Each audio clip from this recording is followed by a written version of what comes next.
episode of Debt Nation, where we are busy putting death out of business, and we're going to cross over to my good friend and colleague, Kristen Conklin, in 2 seconds. But first, let's talk about our sponsors for this episode. That's Thrivous, the big Thrivous right there. You got 24 hours to share this video, starting at $5 all the way to $160. Wow, that's the best deal on the internet. The more people that share, the more Thrivous you're going to get. The more geoprotectors you're going to get. The more nootropics you're going to get. So why wouldn't you do it? You too, Kristen Conklin, can go and do that. You can say thanks, Thrivous, and you'll get some free Thrivous as well. We really want to thank Thrivous and Lincoln Cannon for that little special gift to all the viewers out there. Thank you very much. You got 24 hours. And also thanks to David Kelly's I Am Transhuman campaign. Thank you so much, sir,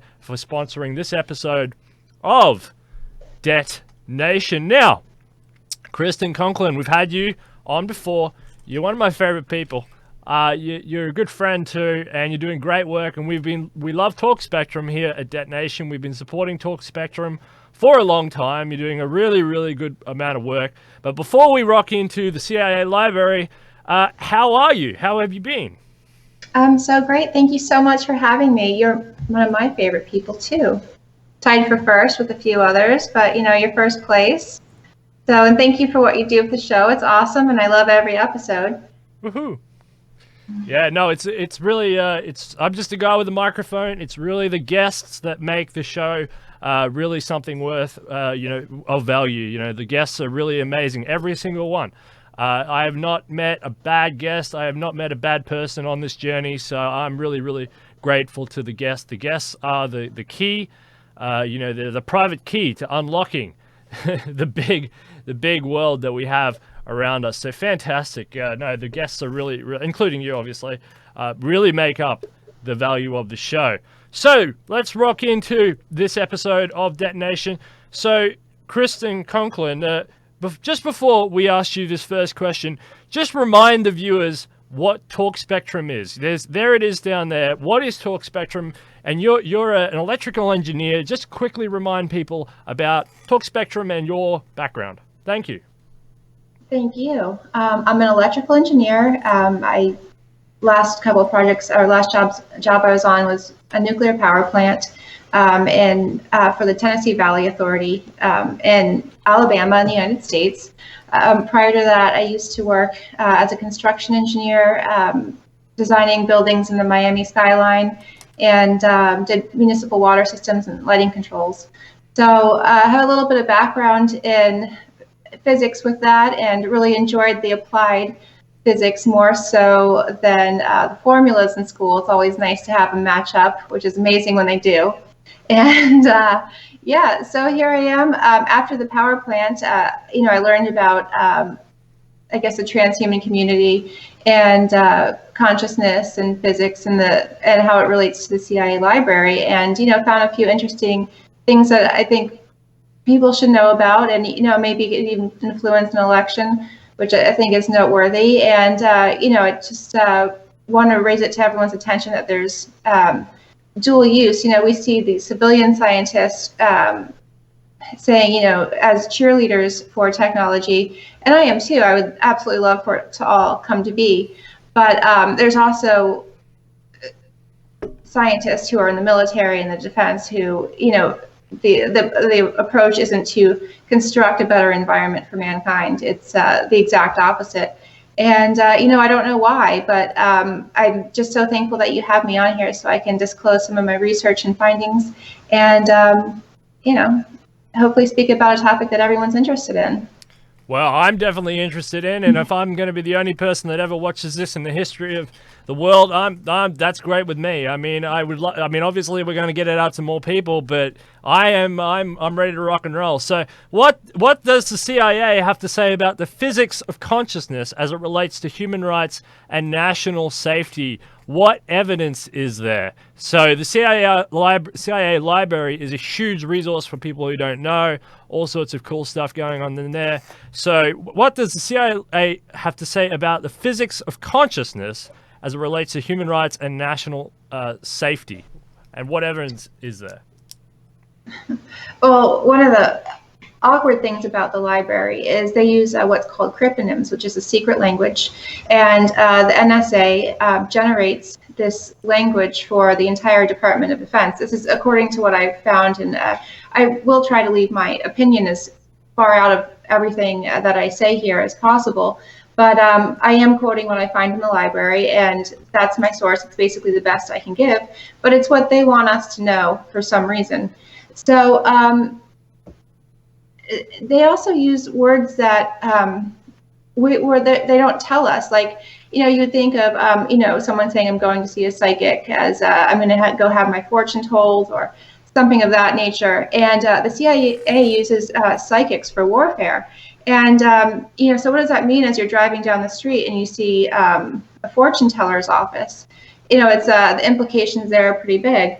Also, there's a document in the CIA library where the corporation PBS, that's Paul Bravo Sierra, says that the American people don't deserve to know what brainwashing is about, the term menacide.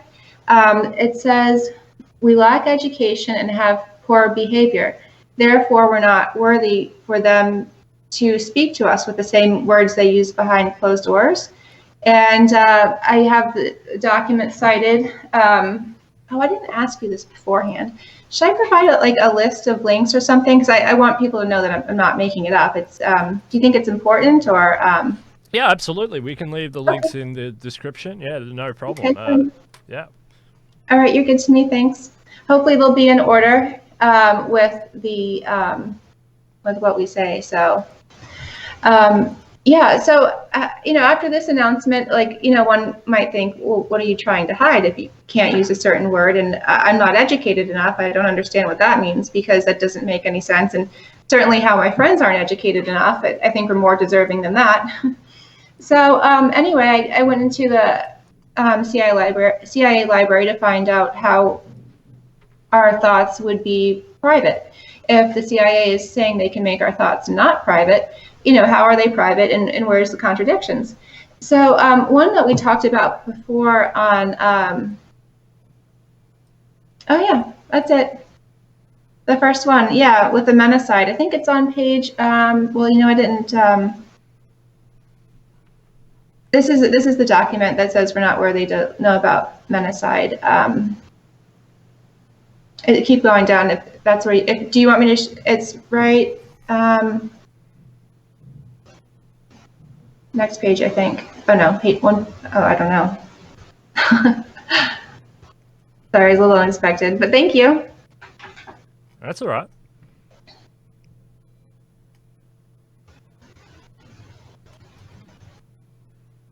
I think it's note number 3. Yeah, there you go. It says note number 3, because or do you want me to start at number 1, or whatever you want? Okay. Because of the PBS committee has the following warnings to offer, and the way I understand it, this corporation is our media. So, this is not like the most welcoming invitation to turn on PBS and see what they have to say to us. So it is not yet clear from available evidence how much compulsion the U.S. prisoners of war referenced to above have undergone at the hands of their captors in order to lead them to such extravagances of confession. We should be careful not to credit the enemy with a miracle weapon, because the 2 points above, the PBS staff feels that the word menacide should not be used in reference to this problem. And this is kind of what gets me. It is, on one hand, too strong a word or too frightening a term for the American public. And on the other hand, in many quarters, the meaning has to be explained. The committee is searching for a better catchword to describe this program. So I've read this and pondered this. I have a FOIA, which is a Freedom of Information Act request into the CIA to find out if there's other documents that state this. Now, I've heard that Robert Duncan say that he said the CIA library claims that we're too stupid to know and behave too poorly about these topics. And I want to find out, what more documents are there that we weren't allowed to know at one time, but mysteriously somehow they get declassified. Yeah, that's super interesting. So that's part one of the exploration. So Metaside, that's very interesting. PBS obviously being public broadcasting corporation or commission. I don't know. Probably corporation in America. Oh, I thought it was services, public broadcasting services. I probably should have looked it up But it's prior C, to right? that. Oh, services. Yeah, right. That's right. Yeah, it's yeah, we got the ABC, and in the UK BBC, and Mm, in Canada CBC. I don't know, or CBS. mm. CBS. CBS. Oh yeah, Fancy. Canada. I don't recall their broadcasting service, but yeah, it sounds about right. Yeah, cool. How what does the CIA say about the physics? So, what's next? So that's the physics of consciousness. What? Yeah, so it makes you question why. Why can't we know about this? Are our thoughts truly private? Because that's what we all think. That's what our religions think. If we hear a voice in our heads or something of that nature, or we have a like God or Allah on one shoulder and the devil and whoever else on the other shoulder, and it's just a constant battle for the soul of man type thing. That's what I'm used to, and I think other people are used to. I feel there's probably a few variations since there's thousands of religions, but yeah. So how are our thoughts private is one question, and I guess through the transhuman community, we do know that we have the Huxley model that we spoke about. Oh, you know what? I went out of order. Let me back up. Sorry. So in the CIA library, it says our thoughts are private, and the title of the document is Towards the Physics of Consciousness. And it basically describes our thoughts being private. It gives us the comparison of the locality, which is a term of quantum mechanics that I truly have never applied the formulas to practice, and I haven't really looked in them. So yeah, it's at the very first paragraph.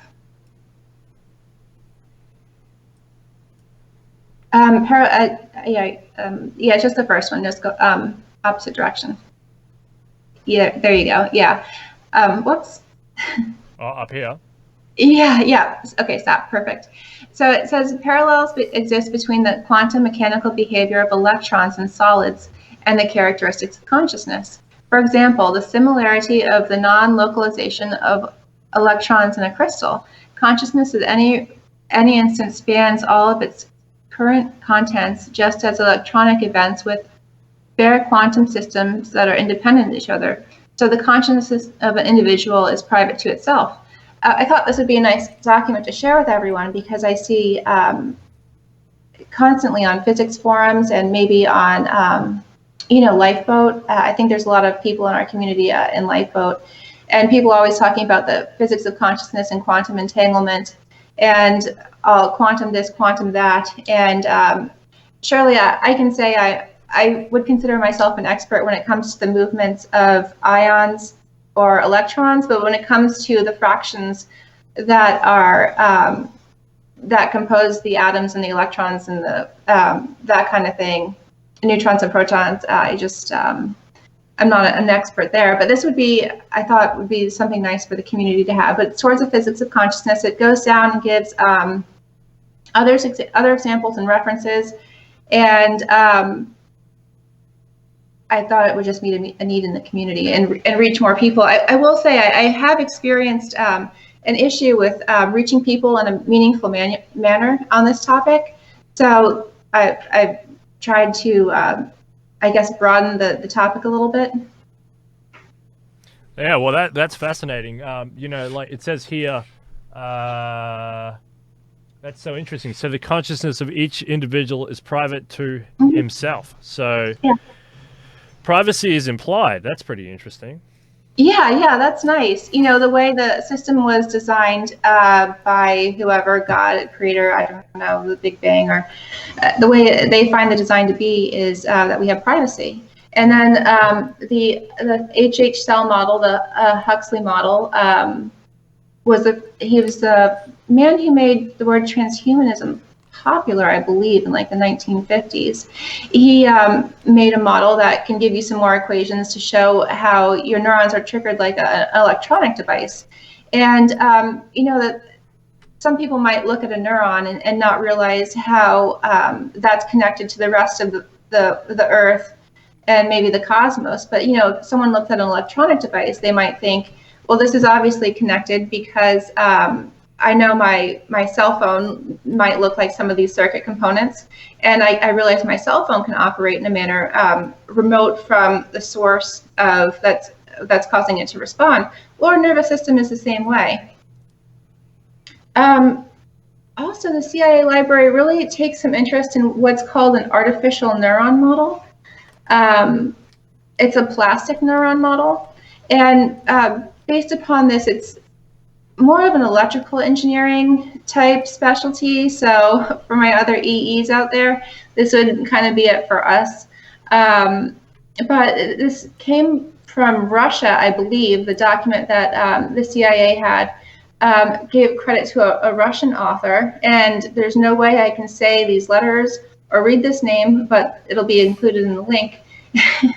And that's always exciting when you can't communicate about something. That's the same thing that cryptonyms do, make it impossible to communicate.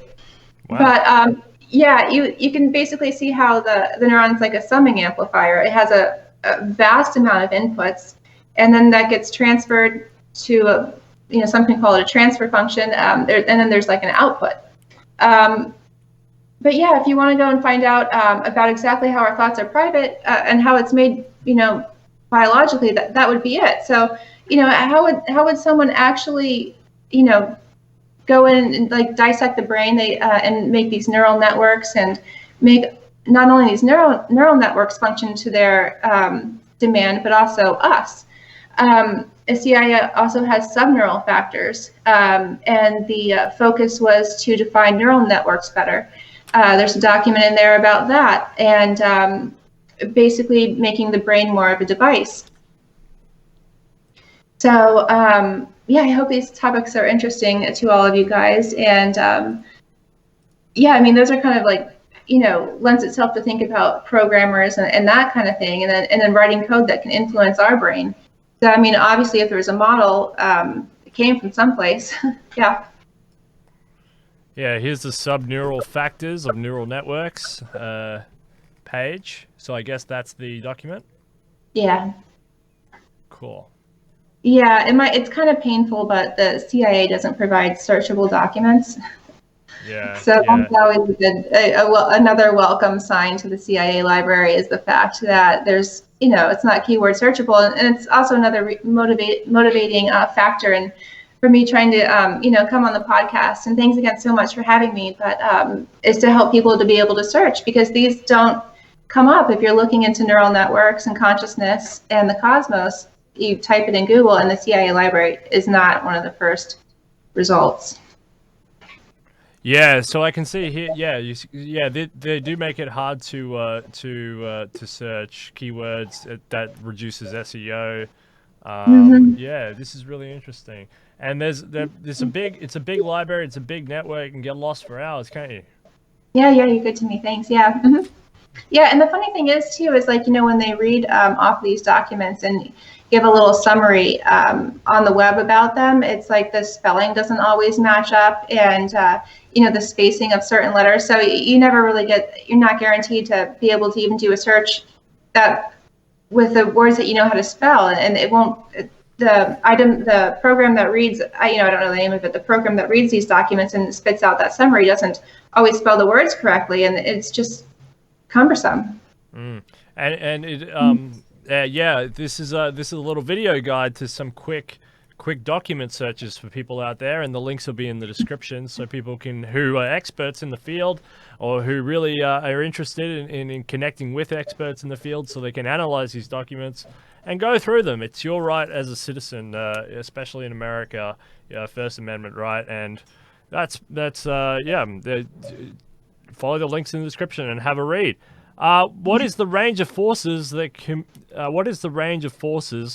be man-made that cause nervous system to experience forces in it? There's a scientist called Dr. Ross Addy. He coined a term called biological windows.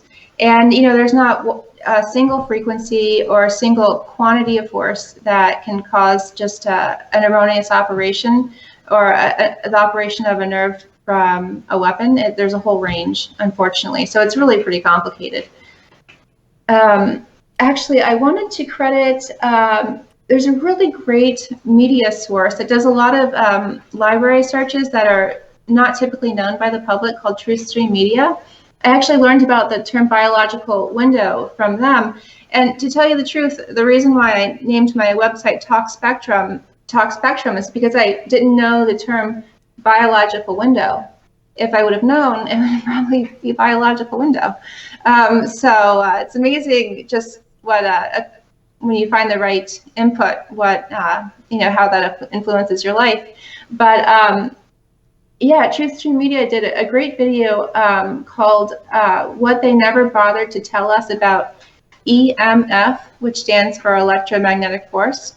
It's about 30 minutes, and if you want to see how we've been treated with the design of our cell phones and all the wireless devices, that would be a good place to start. It talks about like the buddy network of the organizations who make the standards and do the test, and claim that we need more biological testing, which is always interesting. One thing I did want to mention, the CIA, I have a few documents I didn't add here, but I can if you think it would be good to know. They have several documents that state this technology of making the brain a device goes back to like the 1800s. So we're talking about like 150 years of them perfecting this technique, when we're seeing claims now that civilian scientists can maybe in 10, 20 years make a circuit board to cooperate with us. It just makes me think about the PBS statement that says, we're not worthy of knowing. And I just feel that we're not worthy of knowing. Robert Duncan has made some interesting comments on Facebook lately. And one I actually saw tonight when I was waiting for you and I stood up for the show, he says that Trump has enabled whistleblowers to speak about their experiences with the government in a manner that he wasn't before, and that he's grateful to him. And I'm truly not going to be a part of this two-party system. It's just not for me.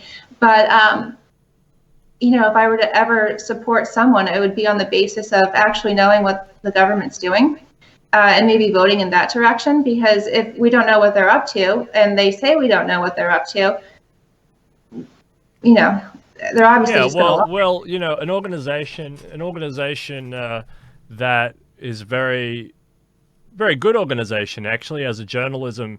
They have 100%, truth record, is WikiLeaks, right? That's Julian Assange. And it's very interesting. This whole Julian Assange case is very interesting, between London and the United States. And I wonder what is going to happen there, because Trump might go soft on him. I mean, the Dems, in this case, the Dems kind of want him trapped and cornered because they want Russiagate, they want this Russia 2016 idea to resurface, and they want to say that the election was rigged and it was all Russia. But the Republicans don't really want that to resurface, and that means they have to fall in line with WikiLeaks and the journalists who are leaking information. And they're getting out of Afghanistan now, which means we're going to hit a treasure trove of documents from the Afghan pile. So they're going to, so whatever they release on that side is going to pale in comparison to all this neural net stuff, which is the actual sort of stuff they're trying to, keep this PBS notion, of keeping it sort of out of the public eye, because the Americans might not be ready for that sort of public consumption. So they'll dangle things like the Afghan war files in front of their faces. I don't know but this, so Trump might have to come out. Trump seems to be coming out on the side of WikiLeaks. It's just, I don't know. What do you say on that? What do you say? I don't believe it. I don't believe any of it. I mean, until he's off those psych meds and someone stands up for him and says, he's taking medication that's harmful against his will, I don't know if this problem's really going to end. Yeah, I mean, he's going to be kept in isolation, but I mean, one side of the government's going to win, right? Either he's going to be Oh, I don't know which one. No, I have no idea. yeah, he's got to be It's a extradited big and put plot. on trial, and found guilty, which is, because there is a pipeline there. I've forgotten the name of the judge and the court system, but in the place that he's going to trial, well, he could potentially go to trial. Every single case has been convicted guilty, and that's exactly where the Dems want to put him. So I don't know. It seems like he's got a pipeline to jail, or in America you can get put to death, but to jail at least in a way. But yeah, I don't know. WikiLeaks is a huge one. It's massive. It's big. It's complicated, and I call Julian Assange a journalist. He's just a journalist, and he was working with mainstream media, if you remember. What happened to The Guardian? I mean, The Guardian ran for the covers, right? I mean, The Guardian, they reported on everything. They used him up, and then they didn't stand by him for a second. And I don't know, but we got a lot of documents to come out, especially now that the Afghan war is winding down. It's going to be interesting. Sorry, continue. This Truth Stream Media. So the biological window. Do you want to just expand on that? What is the biological window? Well, it basically is a range of frequencies. Everyone's so focused on microwaves or what assault the human nervous system. 5G is coming out. Obviously, they're designing for microwaves, so there can be some kind of military use for this system, or dual use. And I find it kind of a weak point that people don't understand that the entire spectrum can be dangerous when used nefariously. There's really like no limitations. I mean, the biological window talks about how the operation of the nervous system is a function of frequency, like how frequent the waves are that hit the nervous system, and the quantity of wave. So that would be the amplitude, the amount of current. And there's a couple of variables there. They give some nice graphs in the link that I sent, and the link associated with this podcast, that I sent on the document that we're looking at. And it's pretty much impossible for me to describe without someone else seeing it. So I don't know. Maybe it might be best if people wanted to look at that on their own, but it is pretty technical, and it's also it's a challenge to reach someone that is unfamiliar with these terms. Even if they were looking at the graph. I mean, I remember learning about frequency and amplitude, the amount of force, amplitude. Sorry, when I was first starting out, it was confusing. I'll have to say. All right, so I think we're up to the FCC, right? Are we up to that part? Yeah. So the FCC and the ICNIRP claims there is an absence of biological testing. Is that in reference to the EMF spectrum? Well, the FCC we all know, but it's kind of interesting. There's cases in the CIA library and other sources that say the FCC will investigate claims when humans claim to have ringing in their ears or tinnitus or hearing things. I don't know why they do it for some cases and not all. It seems kind of dishonest, why they have different motivations at different times. And ICNIRP is International Committee of Non-Ionizing Radiation Protection. And they somehow get to set the standard for everything. And I don't know anyone who's voted for them. I don't really even know anyone who knows them. And they're the authority, internationally. And it's kind of shocking.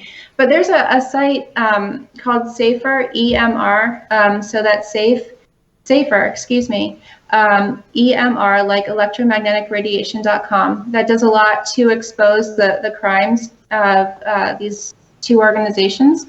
And Truth Stream Media was saying that they don't see them confessing anytime soon that people can be harmed with radiation because of the liability that might be faced by the cell phone companies and that kind of thing. So, we're kind of up against a rock and a hard spot. The National Institute of Health, I believe it says that if you want to use your cell phone, you can use it for 50 minutes a day, and it has to be at least an inch away from your ear. And it almost seems like these devices aren't even, and that would be to stay within the design safety standards for the device. And it almost seems like they weren't meant to be held to your ear at all and spoken to. And I, for my entire life, had a phone to my ear, for 20 years, there's been cell phones, and I had no idea. Jeff Brown is a renowned scientist and entrepreneur, and he was actually on the Glenn Beck show, and he was talking about 5G, and very quietly, Glenn Beck asked him, "Oh, by the way, what do you think about cell phones? What do you think about the distance that we put them to our heads?" And he said very quietly, he said, "Look, there's not that much evidence to say that they cause cancer, but loudspeaker or wireless devices isn't a bad idea, because there's definitely there's definitely something wrong with putting it right up to your ear. There might be a problem there." And he said that very quietly, and it freaked a lot of people out. That's Jeff Brown. That's interesting. I'll have to look that up. Thank you. Yeah, it's not meant to be held to your ear, and it's kind of profound, because I think about all the other devices that we just think that you can pick up and put to your ear because it's a listening device, and it's not part of the design. So, and it's kind of funny to think, even if you speak out against these people, you don't have much of a chance. Even if you talk about, the things that they publish about how their devices aren't safe, you still don't have much of a chance for having any faith that the system isn't going to harm you. So it seems like this. It seems like this ICNIRP is a German-based organization. They're all. It seems like the company directors are all German. It says here it's Munich. It's in Munich. I wonder. Germany has a lot of power over the EU. I wonder. It makes you wonder. I mean, if they're the global standard, I don't know. But Germany. Formulas for non-thermal effects of EMF. Oh, yeah. So there's 6. Okay, let me. It's not a link, of course. Love it when that happens. Hold on. Sorry. You're right.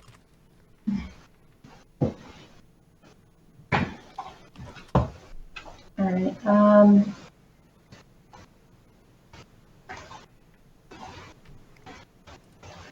Yeah, there's, I guess,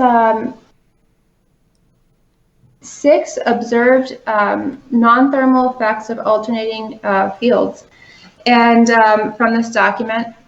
So it's when you say non-thermal, I mean there's more. It's pretty complex. It's there's different ways of describing the damage that non-thermal assaults can cause, and why there aren't medical tests that determine this, and doctors who are eager to specialize in this. I have no idea, but it's kind of interesting, because there's a certain type of espionage that the CIA really likes to talk about, called remote viewing. There's 2 million documents online, according to their insiders on this. And I don't know how 2 million documents a citizen of the United States can't have access to a doctor that knows about them. And I guess I'll just read them. I'm not an expert on knowing exactly what this means, but the first one is called a pearl chain formation. The second is an orientation of non-spherical particles and cells, such as E. coli. The third is the movement of particles in inhomogeneous fields, occurring either in the direction of the increasing field strength or away from it. And then the rest of them are a little bit easier to understand. The deformation of cells, the destruction of cells, the fusion of cells, and the rotation of cells. And this is like a 5-page document that talks about how to do the calculations, which is really nice because it's 5 pages, and it's just nice to have something that's so concise, and I hope it's keyword searchable if you download it and that kind of thing. That I didn't check, but you know, there is some form of standard not to have keyword searchable documents. Yeah, well, it makes sense. It just makes you, you know, the ability to do research a little bit slower as a human. Nothing. It makes it more time intensive, and you know, it just it makes it more time intensive. So that's a good strategy on their behalf.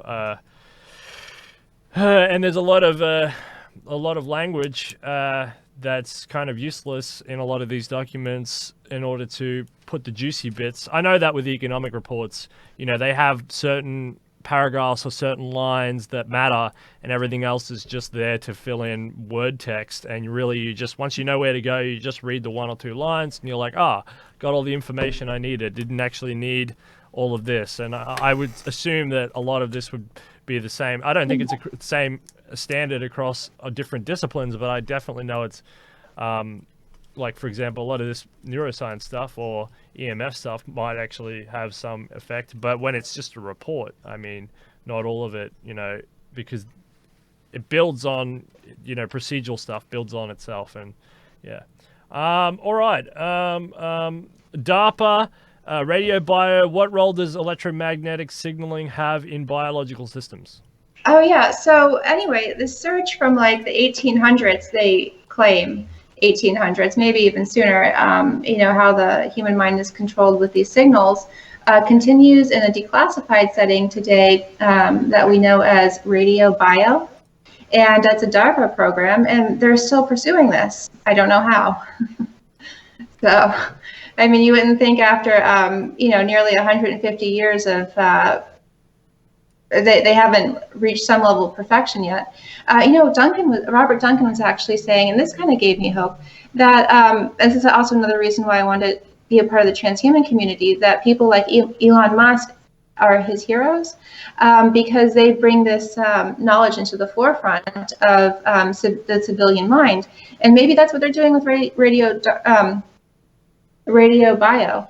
So, you know, making it a declassified or a program with certain classifications, so it's, you know, on the website and more accessible to us. But, you know, it's kind of nice that it's there. Yeah, very cool. Yeah. Very cool. Yeah, well, we're all biological. Yeah. So a new program to explore whether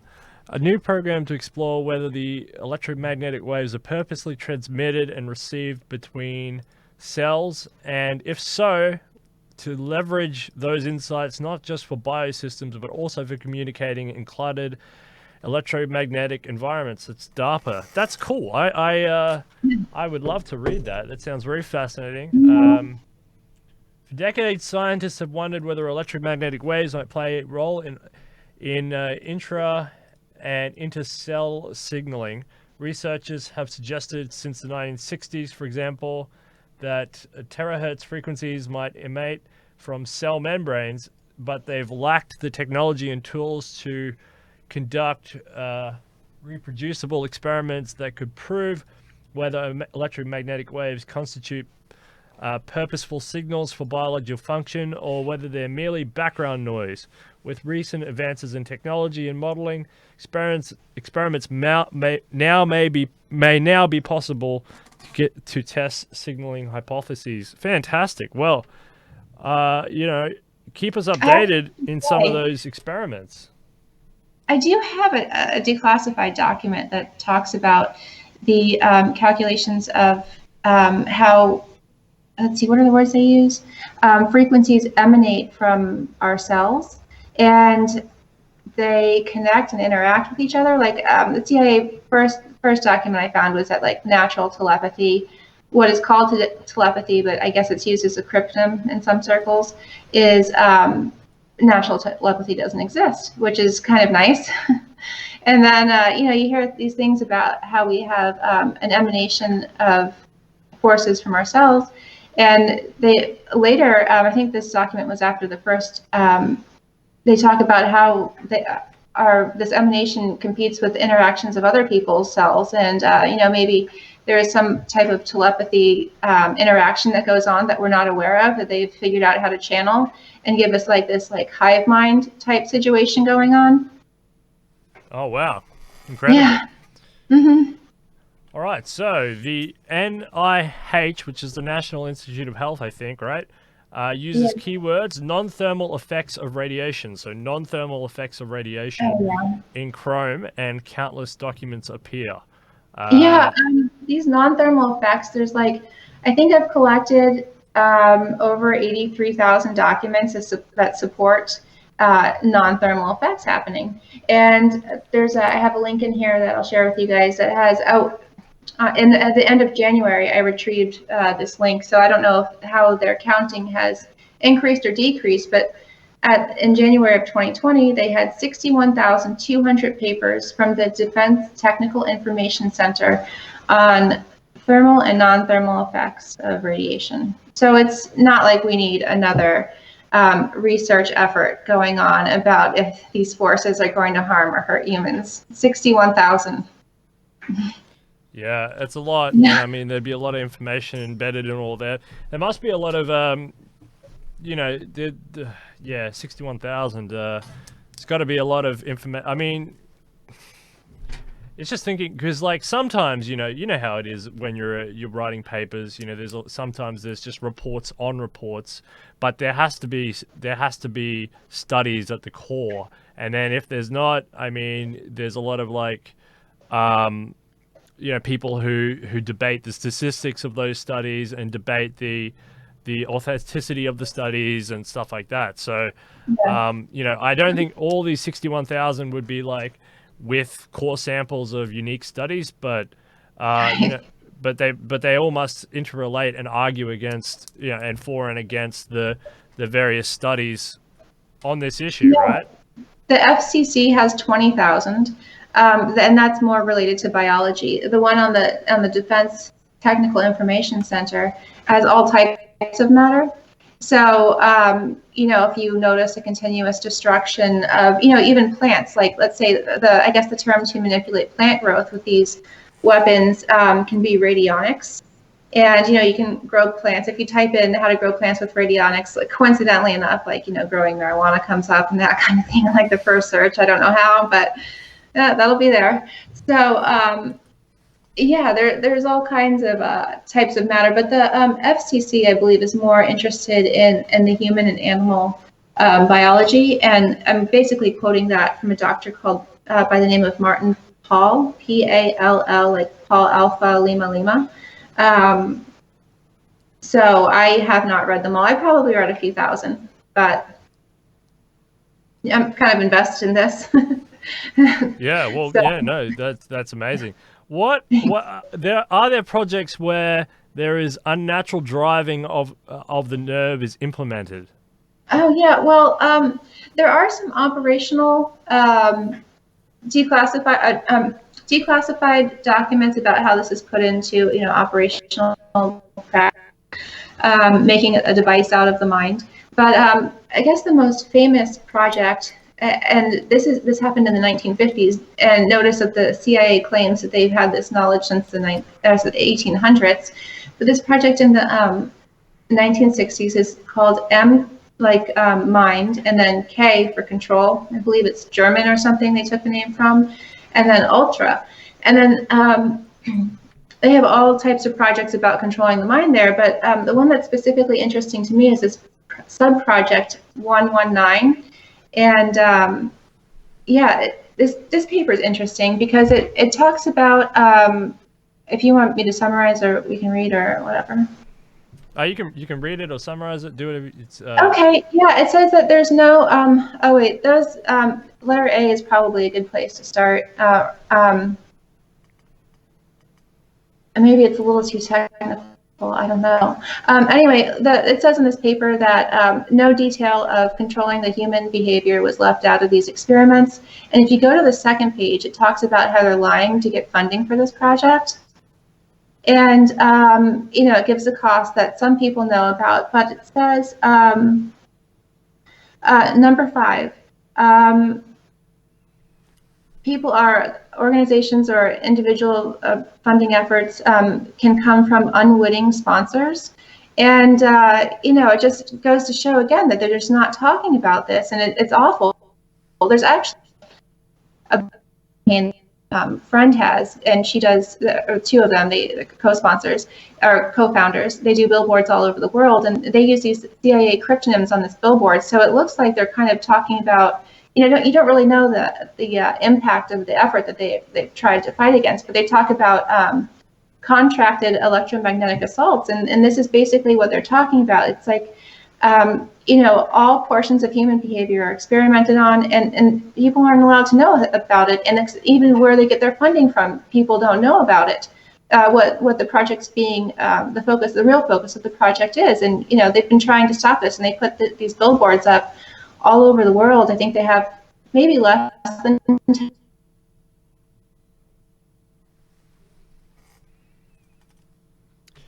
Well, you just cut out for a second there. You were just telling us how many billboards were up? About 10. But just the point is that there's a lot of people that really care about this kind of thing. And, I just hope that if I can, people as nice as you that let me on their show, I can make it so there's others in the world that aren't caught off guard if this kind of thing happens to them. Yeah, cool.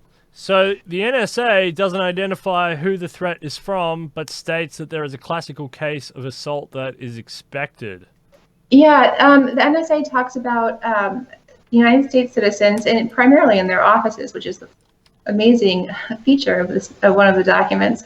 It says that they're, the idea is to aim these devices at the bodies of their staff and cause disruption in the social structure, cause them to be sick, do slander campaigns.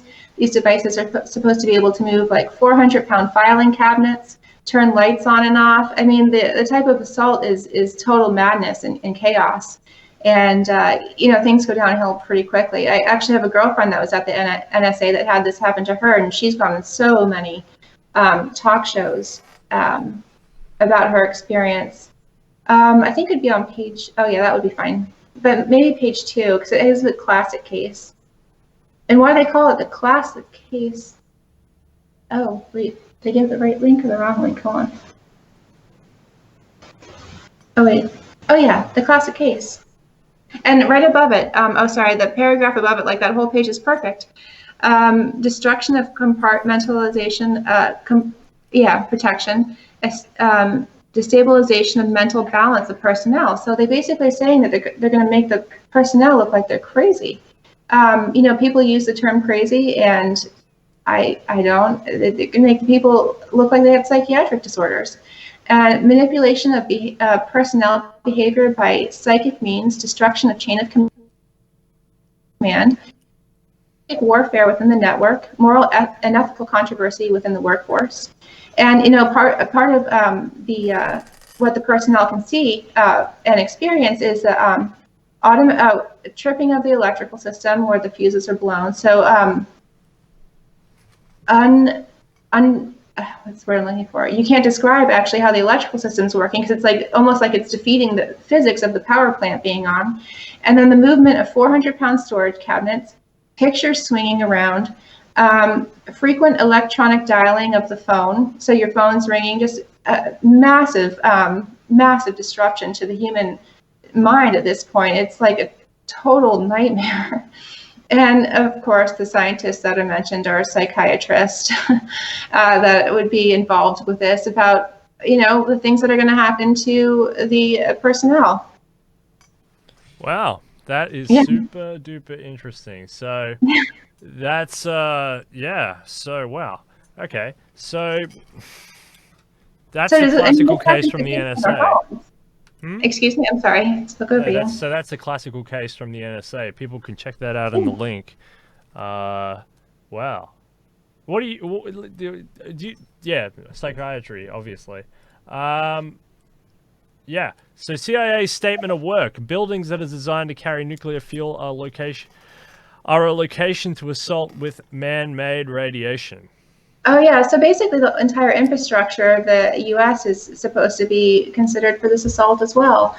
Um, just like the document that we just shared, that I just shared from the NSA, it's like the people that work at power plants are expected to endure this assault also. So it's like, almost anyone that works in the power community, or any type of infrastructure, national security agency, like, needs to be aware of this prior to working there.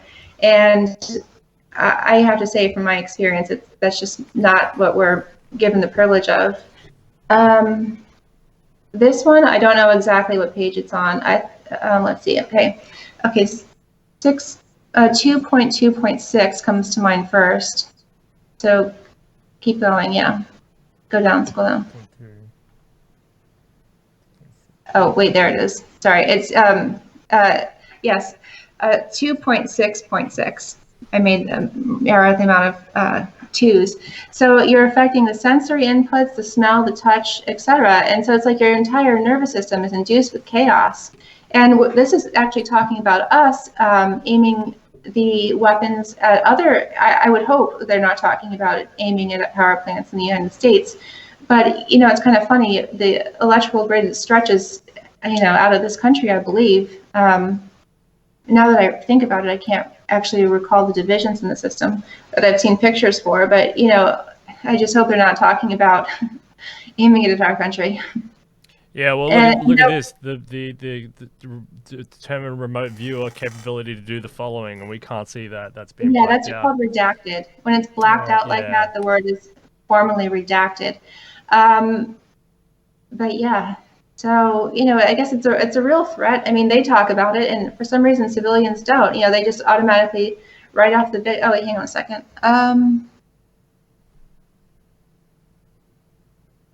Yeah, I didn't note this one very well. Sorry, but yeah, it's like we've been told to go to a psychiatrist or a neurologist, and in reality, we're really hurting, and they don't have the medication to help us. And it'll be interesting to see what Elon Musk has to do with his Neuralink. And I was actually watching a video of Aubrey de Grey's the other day. He was on Joe Rogan, and I've been waiting for him to talk about his research and his anti-aging research and stem cell research and all other things that he's doing. I mean, it seems like there's a million.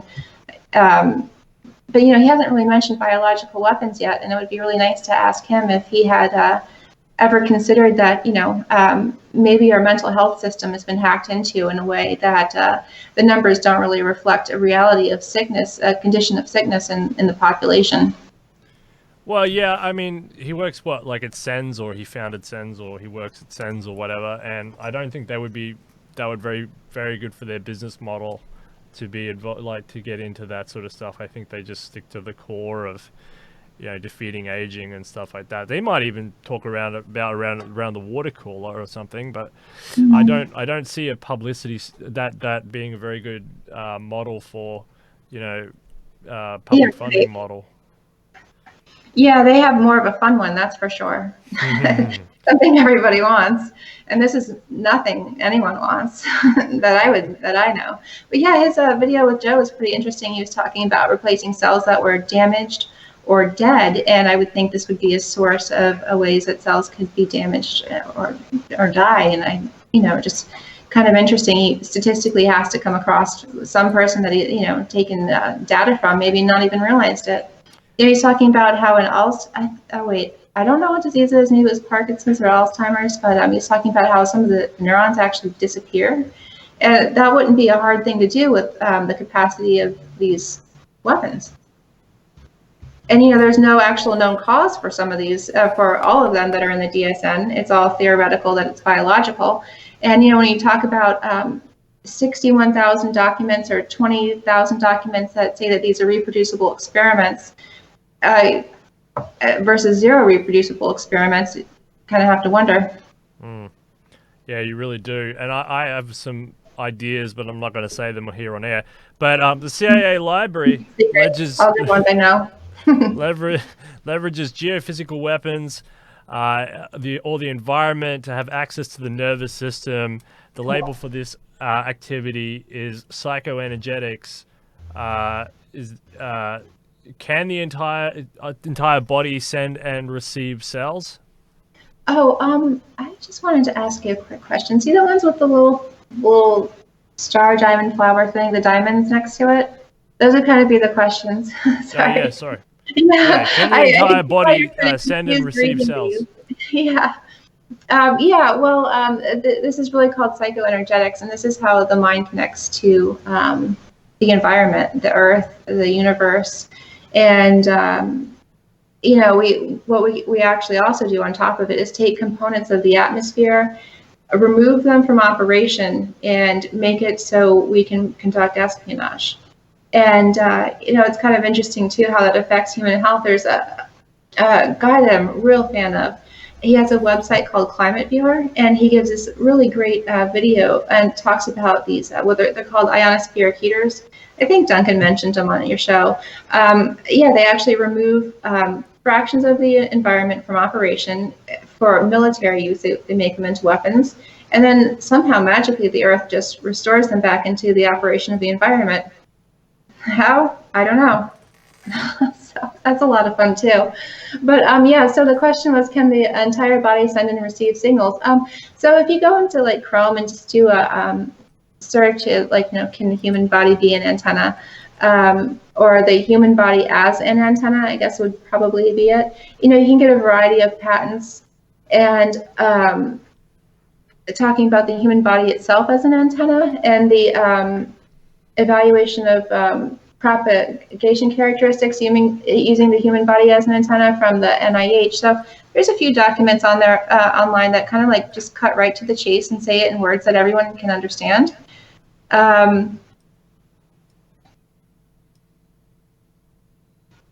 So I don't know if you want to read that on your own time, but there's pictures and it kind of makes it easier. But these are still like really pretty technical. The CIA, it's kind of interesting that when they declassify documents, it seems like it's it's kind of hard to find some of the ones that are super technical, but the patents really. This was by Microsoft. I can't imagine how they would know that my body could be an antenna. Good times. So yeah. All the links are going to be in the description, so if people want to go through this in their own time, they are more than welcome. But thank you, so you're good to me. Thanks. Yeah, but so I'll read this out. A human input system is described herein that provides an interaction modality that utilizes the human body as an antenna to receive electromagnetic noise that exists in various environments. By observing the properties of the noise picked up by the body, the system can infer human input on and around existing surfaces and objects. Cool. Home power lines have been shown to be a relatively good transmitting antenna that creates particularly noisy environment. The human input system leverages the body as a receiving antenna and electromagnetic noise modulation for the gestural interaction. It is possible to robustly recognize touched locations on an uninstrumented home wall using no specialized sensors. The receiving device from which the human body is the antenna can be built into common, widely available electronics such as mobile phones or other devices the user is likely to commonly carry. Very, very interesting. Yeah, I do have to say one thing, how it talks about the power lines. This is also like another portion of like, the FCC and what they've done with our wireless devices. Like I believe it was Edison that made the light bulb. So there's a fraction of the power distribution system that's designed to support his designs with the light bulb. And then, Tesla with the motors, I believe it was, and what they call polyphase systems. He designed, I think it was the frequency of operation. I should have looked into this a little bit more because it's been a few years since I've seen it. But it's like when you read these things, like there's no like design provision for my flesh to be like close to this equipment. And how long is the rate of psychiatric disorders going to increase when things like this are ignored? It seems like there's no balance as you see psychiatry actually. Some of the words like schizophrenia were actually discovered when the CIA discovered these weapons. And how does that happen? And, you go into neurologists and other doctors seeking advice to find out about those 6 types of non-thermal effects that the list of 6 that we read earlier.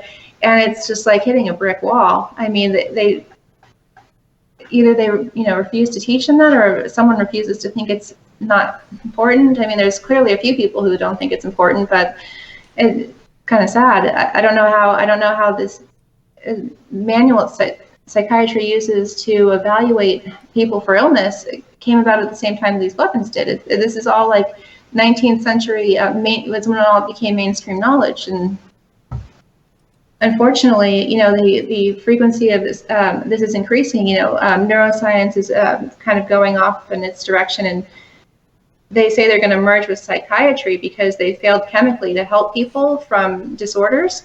And if the physics of chemistry couldn't help control the mind, how are the physics of electronics? I don't understand. Aren't they the same?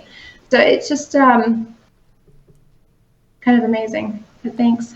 Yeah, that is kind of amazing. I have lots of questions actually, but we'll keep moving on because there's a big thing here.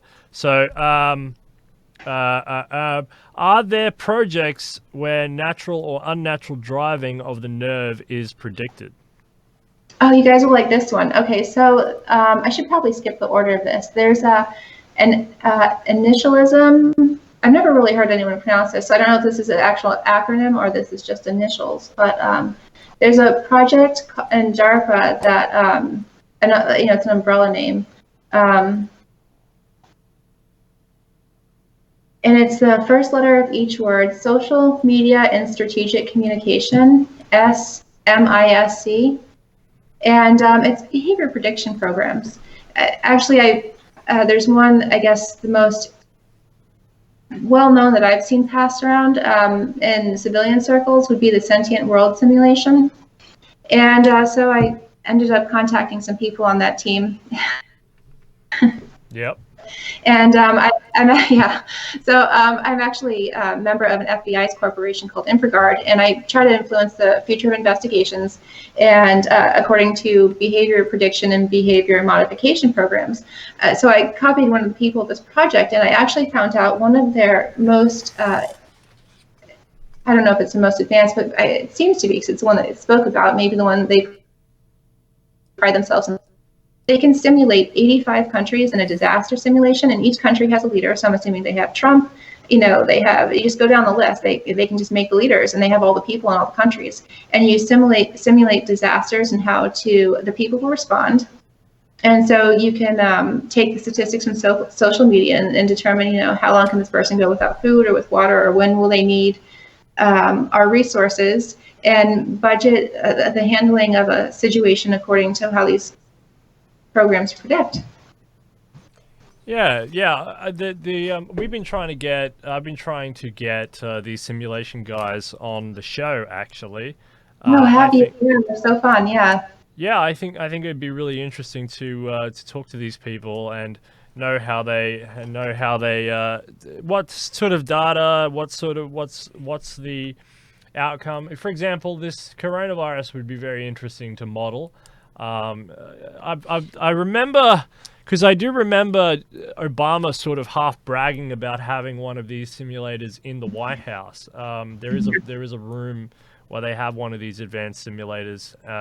It's not the Situation Room; it's some other room, and they do have one of these, and he used it quite often. But it was just in a normal press expose, I guess. And so since then I've been very interested in these sorts of things, and I've been trying to get these simulation guys on to find out exactly what they do. I think it's highly interesting. Oh, well, I shared their abstracts on my Facebook page, and that they said I could submit to the FBI for them.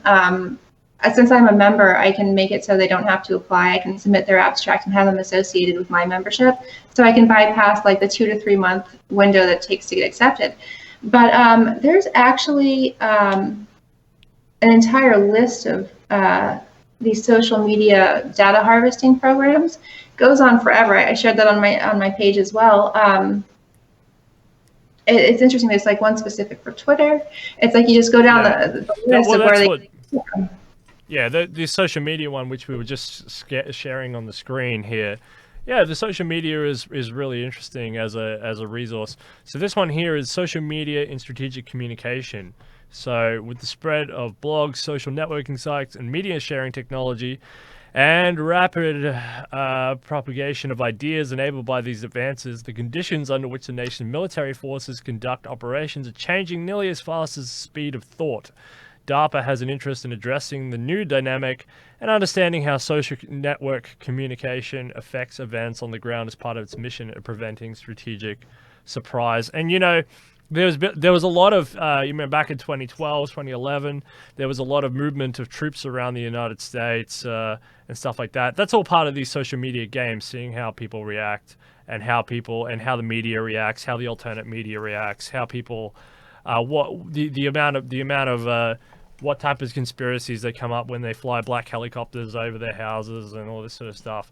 A lot of this is social media stuff, enterprises. Not that they're not doing anything, not just randomly flying black helicopters and moving huge amounts of equipment around just for nothing. I mean, they have strategic objectives, probably DoD stuff or whatever. But yeah, a lot of it's just data mining as well to see reactions from these people. I like this. Yeah, the sentient world simulation people. Yeah. I really wanna get these guys on the show, but any of these other people as well that we've been talking about as well. Well, I asked them if they would ever consider doing an app for ourselves, and they said it sounded. You're back. So okay. You considered what?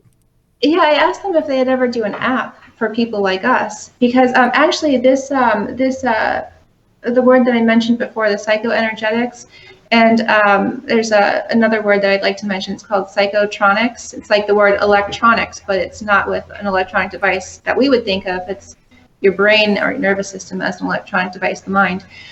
They actually have apps to learn how to like connect your mind with these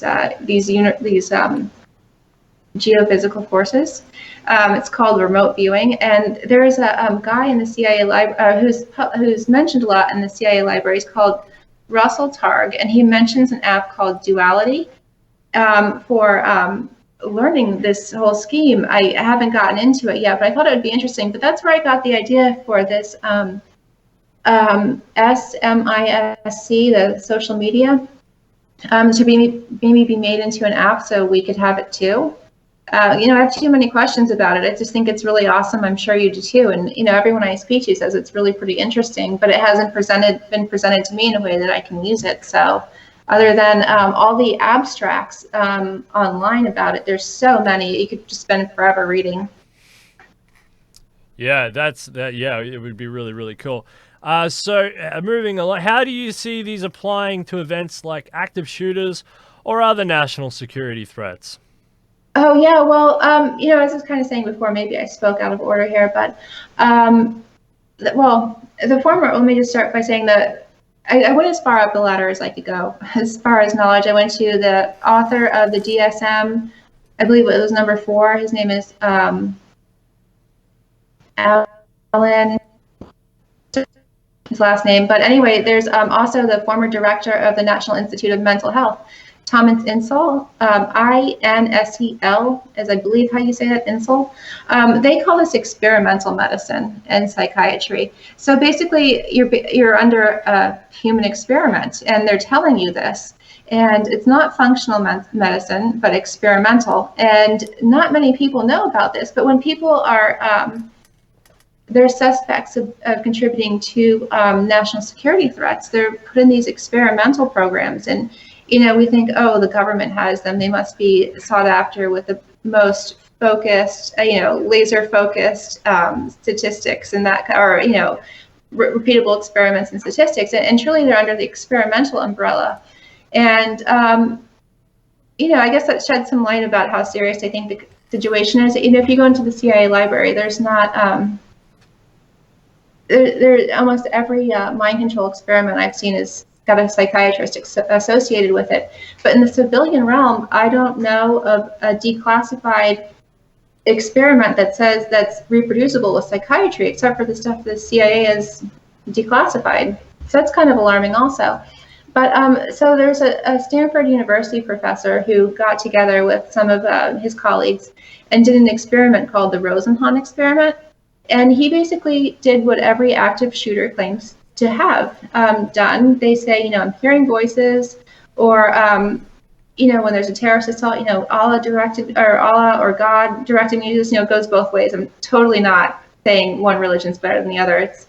Please excuse me.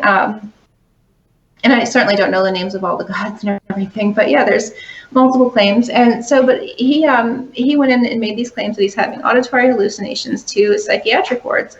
So they accept him in the ward and his colleagues, and they stayed on average for 19 days. And they weren't, once they got in there, they said, I'm fine now. I think I can go home. And the psychiatrist kept them all there until they agreed to take the medication and verbally were forced to say they had a problem in order to leave. And they couldn't tell the truth about their condition until they were out. And they're like, by the way, this is who I really was, and this is what we did, and you guys fell for it. And so then there was a few other psychiatric organizations, wards, or maybe private offices that got offended by this. And there's quite a few documents about this on the internet. And they're like, well, you need to send your team to our place because we can definitely diagnose what a true mental illness is. And they didn't send anyone. And the people thought, the doctors thought it was like 1 out of 4 of their clients over a defined amount of time were lying. I mean, they got every diagnosis wrong. So it's just, it just weren't right. And to be wrong with those statistics are astounding. Yeah, there's this new thing that's been floating around. I've seen the voice of God weapon. I don't think it's new, but do you want to expand on this? Oh, you're made of sugar, yeah. So anyway, there's an association called the United States Psychotronics Association. And I invited all my friends to like them on Facebook. So I think a couple of them are already following, but there was a guy in the Army, his name, Lieutenant Colonel Thomas Bearden, I believe it was. He was over in Kuwait, and he set up a ground station for the Gulf War in the early 90s.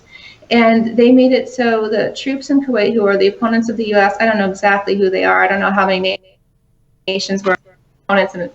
But he said that they beamed voices into their heads that made the troops surrender. Then they dislocated they unsynchronized their brain, so they couldn't communicate. They forced portions of their brain couldn't communicate, and they forced these guys to go to bars and hotels and would just sit there and party instead of being on the battlefield. They called it the cocktail hour effect.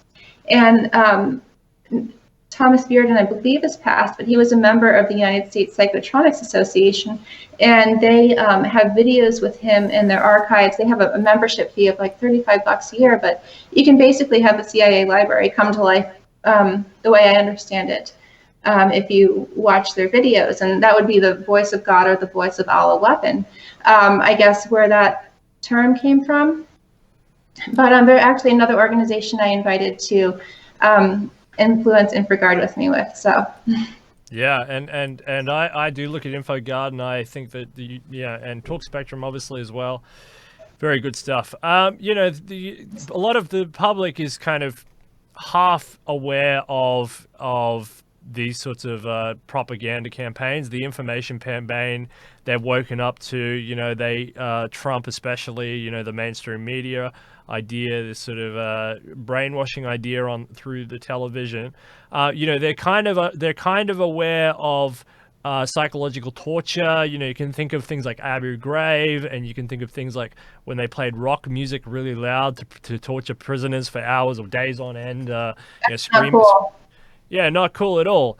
But the public understands this sorts of notions. But it's once you get into these sorts of deeper, psychotronic type ideas that it starts to get fuzzy for the public, because this is where the info war comes in, and this is kind of what Alex Jones is saying is a war on for your mind, I guess. And I'm not saying I'm Alex Jones. I'm definitely not. I'm Steel Archer. But it's more complicated because there's the information war, which is fighting the science, which is fighting the disinformation, which is fighting the reality, and then there's a haze there, and so then the public can, because there's all the natural laws of economics and everything else trying to fill the gap and make money and spend money and government budgets, and so it gets very fuzzy. But actually, yeah, if you have these programs, such as the Voice of God program, and it's a useful tool in your arsenal, I don't see why it wouldn't be used, or at least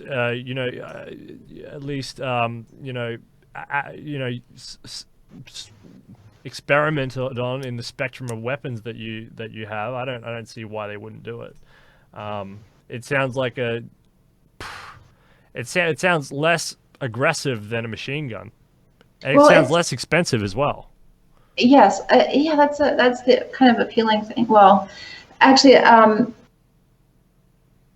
you're right. It does. You think about how much it costs the power to fire invisible ammunition at someone. It's like fractions of a dollar per hour, which is nice, but it's just when you think about the whole world, what they have going on. Actually, the next thing I wanted to talk about was what provisions are in place to prevent behavior modification programs? Because apart from Talk Spectrum and InfoGuard, and a slowly awakening public, what provisions are in place to prevent behavior modification programs? Well, there's what we know as ballistic missile testing, ballistic missile detection systems, but they're also called ionospheric heaters. And this is kind of what I wanted to, didn't really know if you should switch subjects or not, but they have, some of these things really consume some power. There is one, it's actually called, hang on, E as in Edward, I as in Igloo, S as in Sierra, C as in Charlie, A as in Alpha, T as in Tom, 3D. And that actually is an antenna array that consumes 50 times the amount of power as the power plant I was designing, and shooting it up into the atmosphere. It's just such a tremendous amount of power, and that's just one array. That was built, I believe, in last decade, but I also have other mentions of systems that were built that were a little bit more well known, such as HARP. It's a double A for alpha in the word HARP. Yeah, continue. Okay, and then here's the European New Technology Atmospheric and Space Environmental Radar Arrays.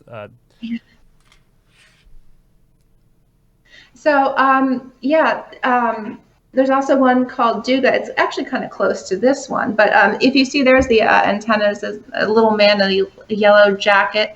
Those antennas are don't look to be super tall from this angle of the rendering, but the ones in HARP is quite tall, like 70 feet tall, and there's 180 of them, I think. It's just the biggest antenna system ever. I mean, in my mind, I'm sure there's bigger, but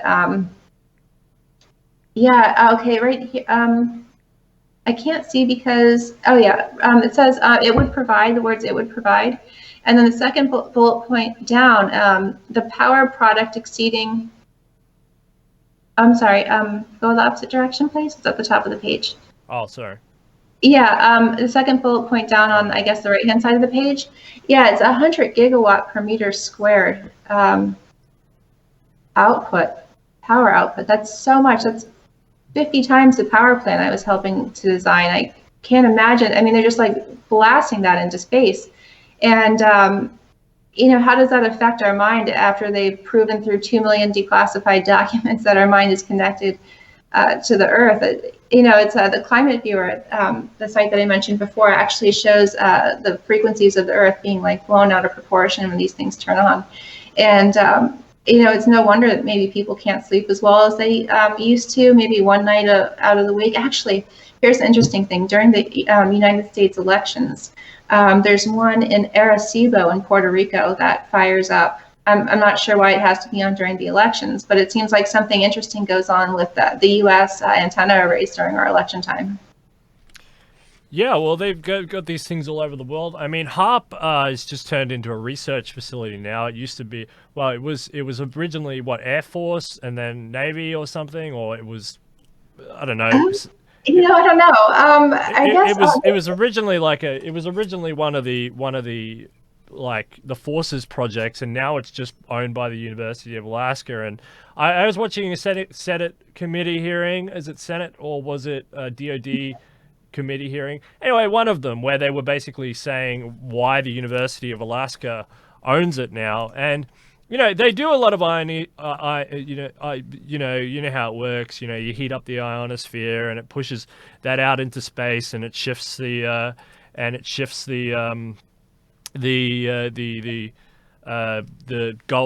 stream in the air, so you can shift the global weather and all that sort of stuff. There's a lot of documents on it. The jet stream or whatever, but what they were saying is like basically that's really old technology now. It's ancient. Sure. Like people who harp on about HARP are harping on about nothing because it's ancient old technology. You can use it for a lot of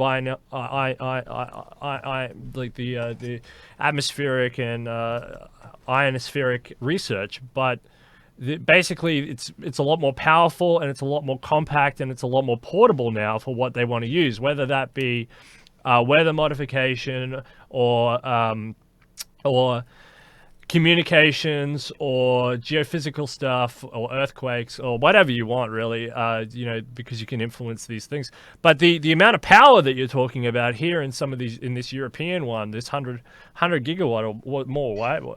Yeah, I think you actually asked me like 6 months ago how much power was being used by our entire global economy. I think you meant military and all types of consumption, but I really have no way of knowing because it's just for systems like these that 50 times the power plant. I can't even. These are the systems. We have David Yelishvili on to talk about the reasons for nuclear power and stuff. I mean, you want clean power. I mean, like the power plants that you designed. I mean, you can explain this. How many like a nuclear power station can supply how large of a city with power? I have never actually done the sizing for cities. A guy I worked with did. I never did the city distribution load. But I know that mine was supposed to be like one of the biggest. It was like the biggest turbine size of like the entire world. And I don't know how I would get those statistics when there's one single plant. It'd be kind of interesting. I should probably look up this plant prior to making any more claims, but just for one antenna. My question would be, for example, how much of an influence would some of these systems, that we're looking at here, these radar, these arrays, how much pollution in terms of CO2 and carbon and stuff would they be emitting via the process of generating energy? Because if governments around the world, like the Paris Climate Accords, for example, there's this whole agenda to cut the global output of electricity consumption, because then you burn less coal, you put less CO2 and less carbon into the atmosphere, and you save the environment, all this sort of stuff. But if you have these arrays which chew up cities worth of experimental cities worth, city size of energy consumption, I mean, it means the government really has to look at its own backyard before it tells households to put solar power on their roofs, right? Because you're putting a solar power generator on your roof, doesn't sound like it's going to save much electricity compared to some of the output of some of these arrays. And these arrays are not just the end of the story. There's a lot more experimental energy consuming projects like that you've explained. Well, HARP is on a boat now. I mean, not physically. They didn't take the one off the land and put it on a boat. It's on a platform at sea. Yeah, they actually have these things that just drive around the ocean. And yeah, it's kind of interesting. I have a hashtag for climate change on my Facebook page, and it's for engineered climate change. It's quite profound what's been done. I mean, amazingly so. It's kind of like what you say. It's like, how can they even possibly expect us to upgrade to a car that we can plug into our walls or put solar panels on our house when they're doing this stuff? And it's not mainstream knowledge. Most people would probably think differently and maybe just ask a question that, how can this be? When I don't know how many. See, I was trying to think about how many power plants on the Eastern Power Grid of the United States to give you an idea about what that load means of 150, 100 gigawatts. But I really can't. But I would probably. Mr. Shatke, if you're watching this show, I'm begging you, come back on the show. Come back on with Kristen Conklin. We need you. We need you badly, Mr. Shatke. Forgive me for all of my sins. I love you so much, Mr. Shatke. We need you. There's a call out. All right. Don't make me beg anymore, Mr. Shatke. I love you, Mr. Shatke. Come on the show, Mr. Shatke. All right. Sorry, Kristen. I was talking to Mr. Shatke. No, it's me. Yeah, I would like Mr. to. Shatke knows all about nuclear power. He's a nuclear engineer. He's brilliant when it comes to power, and he's just a great mind. We really need him to weigh in on this debate. I think this guy's a genius.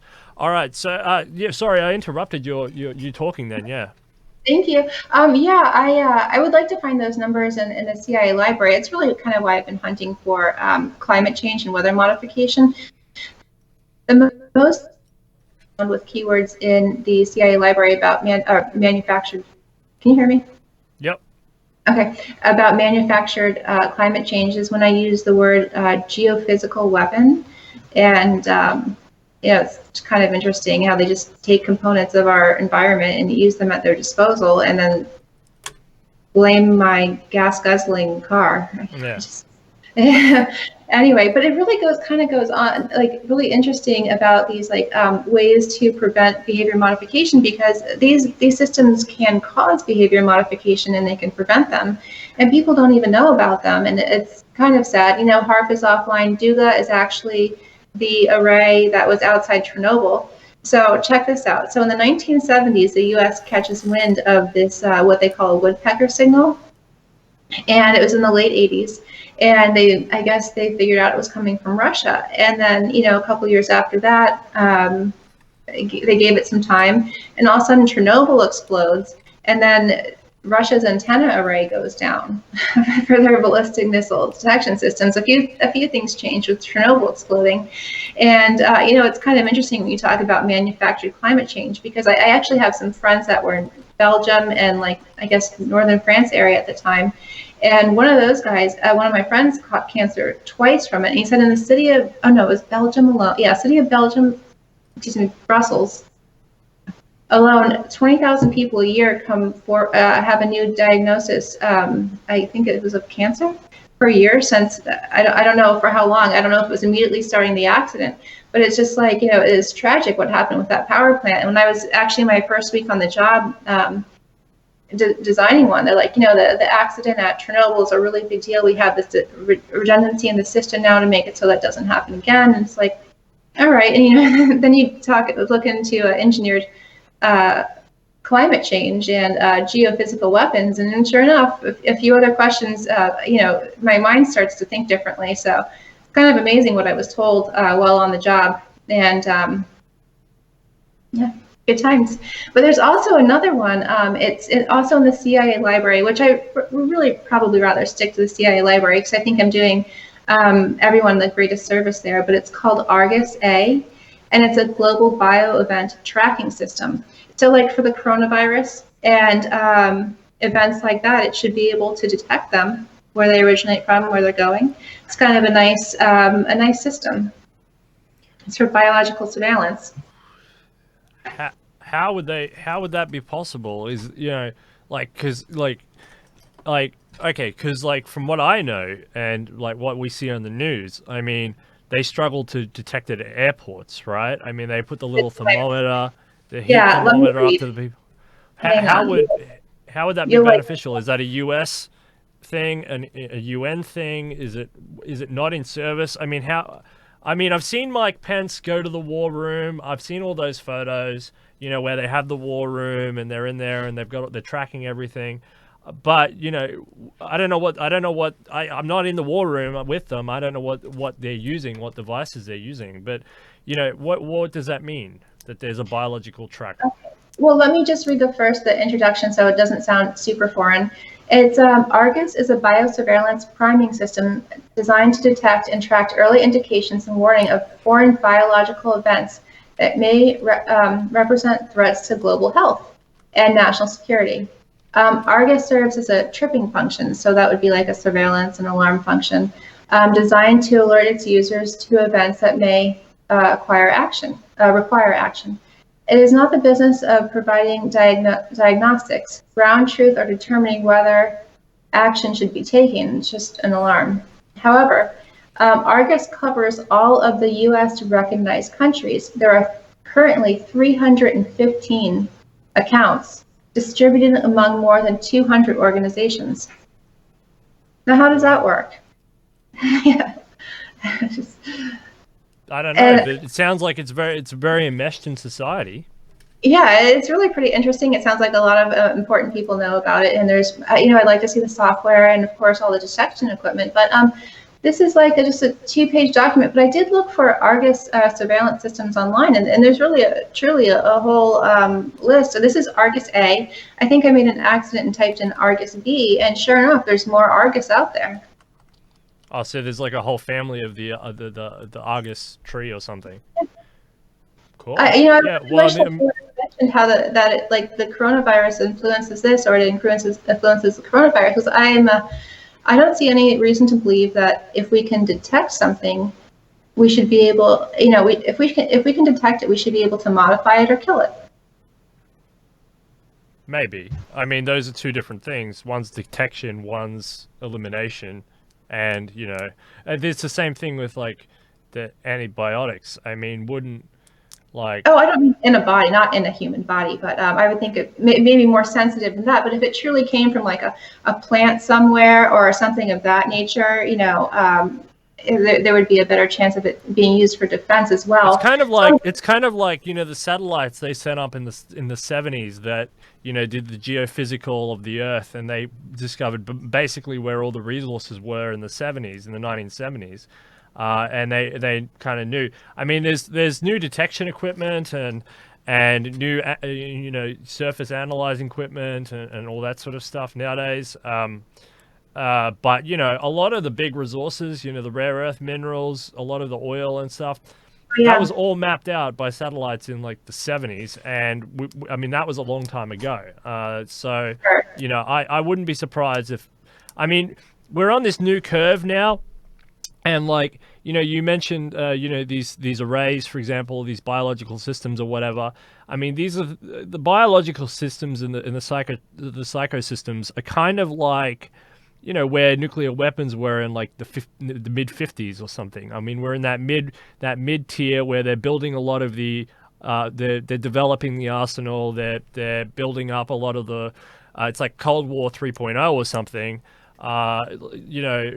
They're building up the technology and the arsenal. They don't really have an idea what they're doing. Like with nukes, I mean, they built tens of thousands of the things and tested it thousands and thousands of times without really considering the repercussions. I think this sounds the same. They're running with the tech, they're building up the arsenal, but they kind of still haven't hit that non-proliferation point, in this space, just because there's a war. There's a Cold War going on between the United States, China, and Russia, which is obvious, and then derivative states like Germany, Poland, to a lesser degree, Turkey to a lesser degree, which would like to control the Middle East and and dominate that area. But so blah blah blah. But yeah, so I wouldn't be surprised if there wouldn't be more, if there would be more Argus out there, and all these other systems as well, derivatives, because you would have sort of global, because scientists are globalist in the way that they like to share the research and bounce ideas off one another. And this has been a huge problem between, let's say, China and the United States. China's done a lot of IP theft, and the United States has used a lot of the lack of human rights, and China, happy to do it, used a lot of the lack of human rights laws in China. And you know this from is it the diplomat? Was she a diplomat who went there with her daughter? You know this. What was her rank? She was a diplomat who got the neuro weapon, ended up in Cuba or whatever.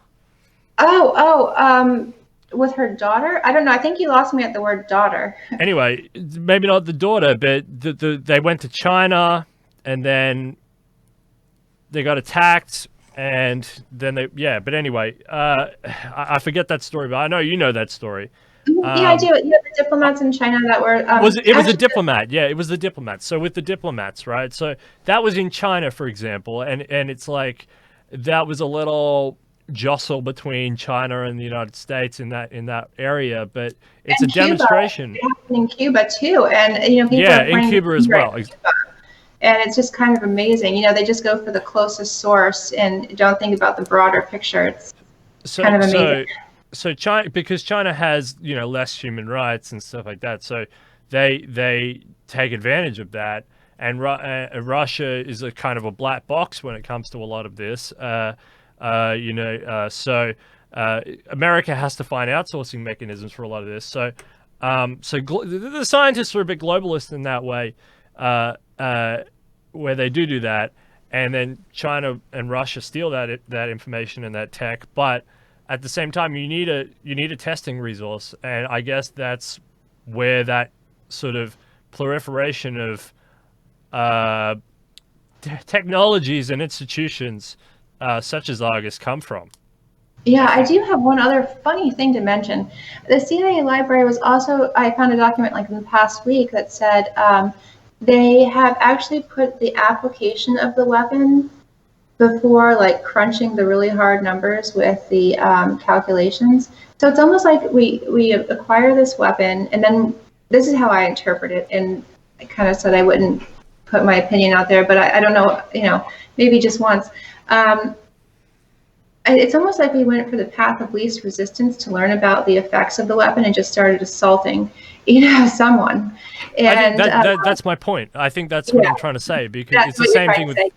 Exactly. I just wanted to say that it's truly declassified. You're absolutely right what you're talking about. Yeah, it's the same thing. It's the same thing with nuclear weapons or with machine gun, any real military tech. The very initial curve, because they get excited when something new happens and they have a new toy to play with, so they advance far too quickly for the morals and ethics and everything else to catch up. And you know me, I'm yelling about AI every day, right? I sit here yelling about ethical AI every day, and I don't do that because you guys. Yeah, I don't do that. I don't do that, David. I don't do that because it's fun. I don't do it because I'm sitting here making tons of money about yelling about ethical AI or anything like that. It's because on the beginning of that curve, okay, and we're just at the beginning of that curve now on AI. And the problem is, people, and you have to understand this, that curve is a straight line. Like, that curve is really fast because this technology is getting faster and faster and faster. It's much more advanced. So you have to do it right the first time straight away. You don't have a second shot at the AI thing. If you don't get it right straight away, you're done for. You're finished. It's all over. So that's kind of why we yell about ethical AI here a lot. A lot. I mean, this is the big thing. But all these other ones, they're not so destructive, or they're not so they're more useful as tools for governments, and so they have more play life when you have to work around things. And that's why you end up with countries like South Sudan who just pop up out of nowhere, and you can just run experiments because they don't have a proper constitution. Incredible. Yeah. South Sudan, you would be it's unbelievable what goes on in South Sudan, but people don't even know the country exists, and that's the whole point. But anyway, sorry, continue. Thank you so much. But yeah, you're absolutely right. It's like they put application first, and you would think to have ethical, responsible experiments, you would have your numbers crunched, the theory completely erased before you started just dousing people's brains with this stuff, and like they say they do, and it's pretty heartbreaking. But yeah, I mean. Yeah, they actually also have in the CIA library this like document called the Invisible Third War. You were just talking about a Cold War, and it talks about entire U.S. cities, Eugene, Oregon, and then Ontario and Canada, like being like just drenched with these forces. And why take out entire city?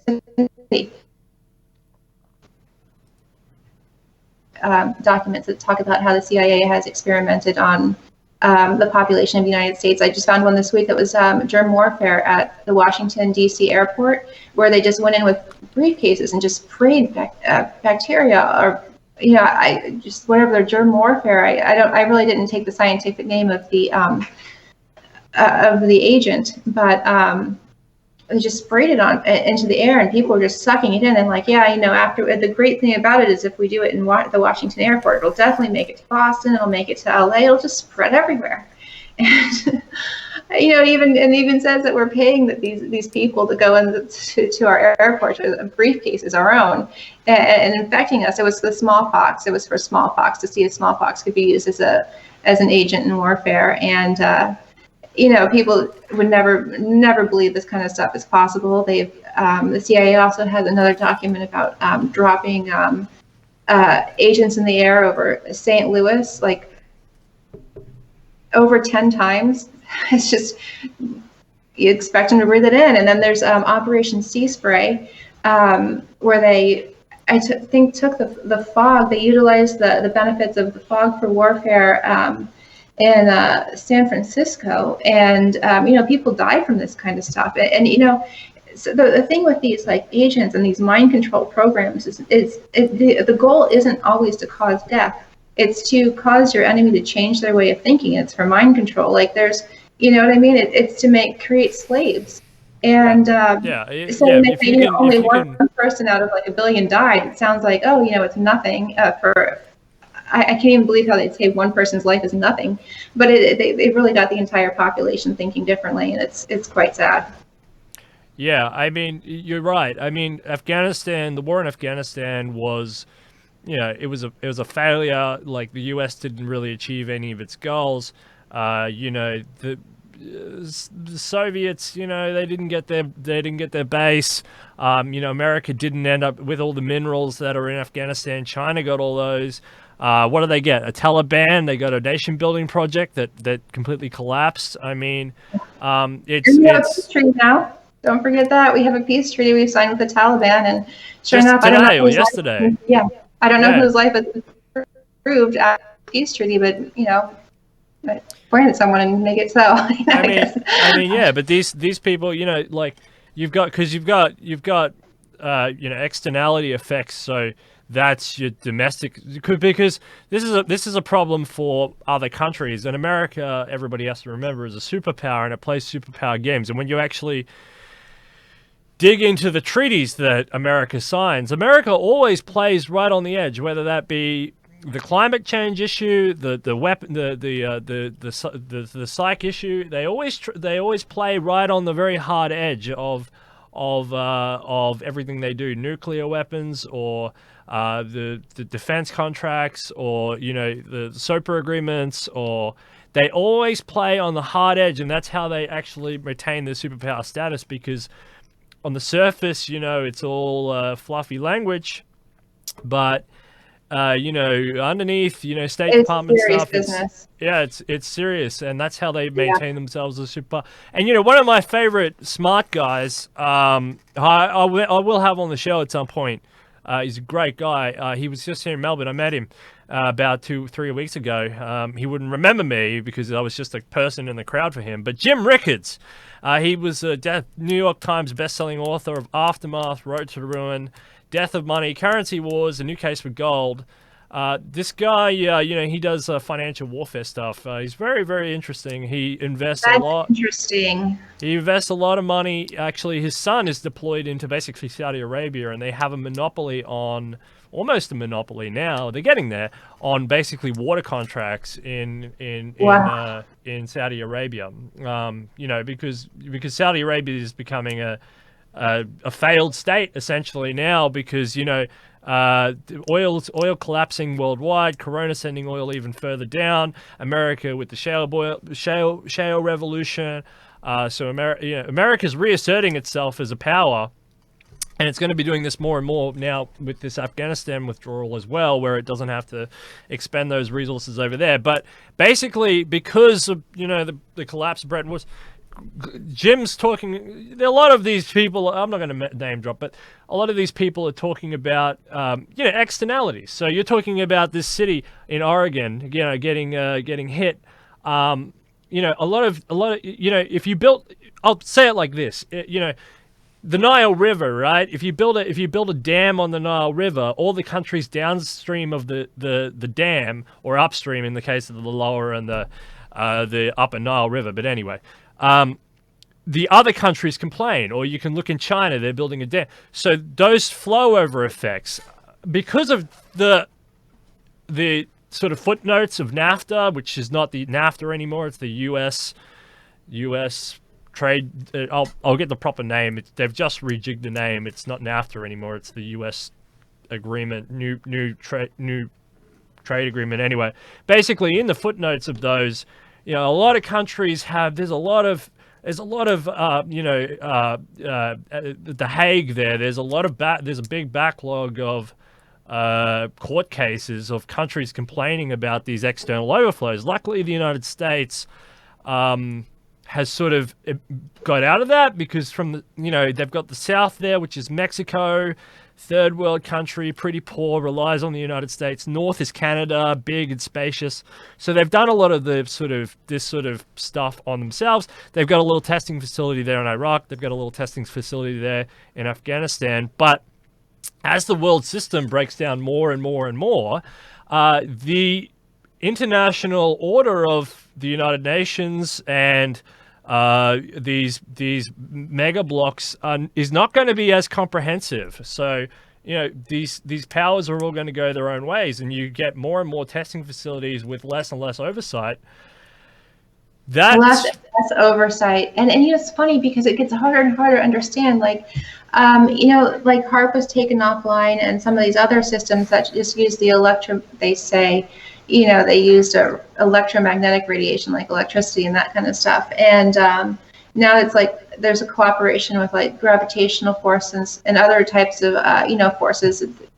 Some could say the 4 fundamental forces, if you want to get into some of the fundamentals of physics. But, there's like gravitational antennas.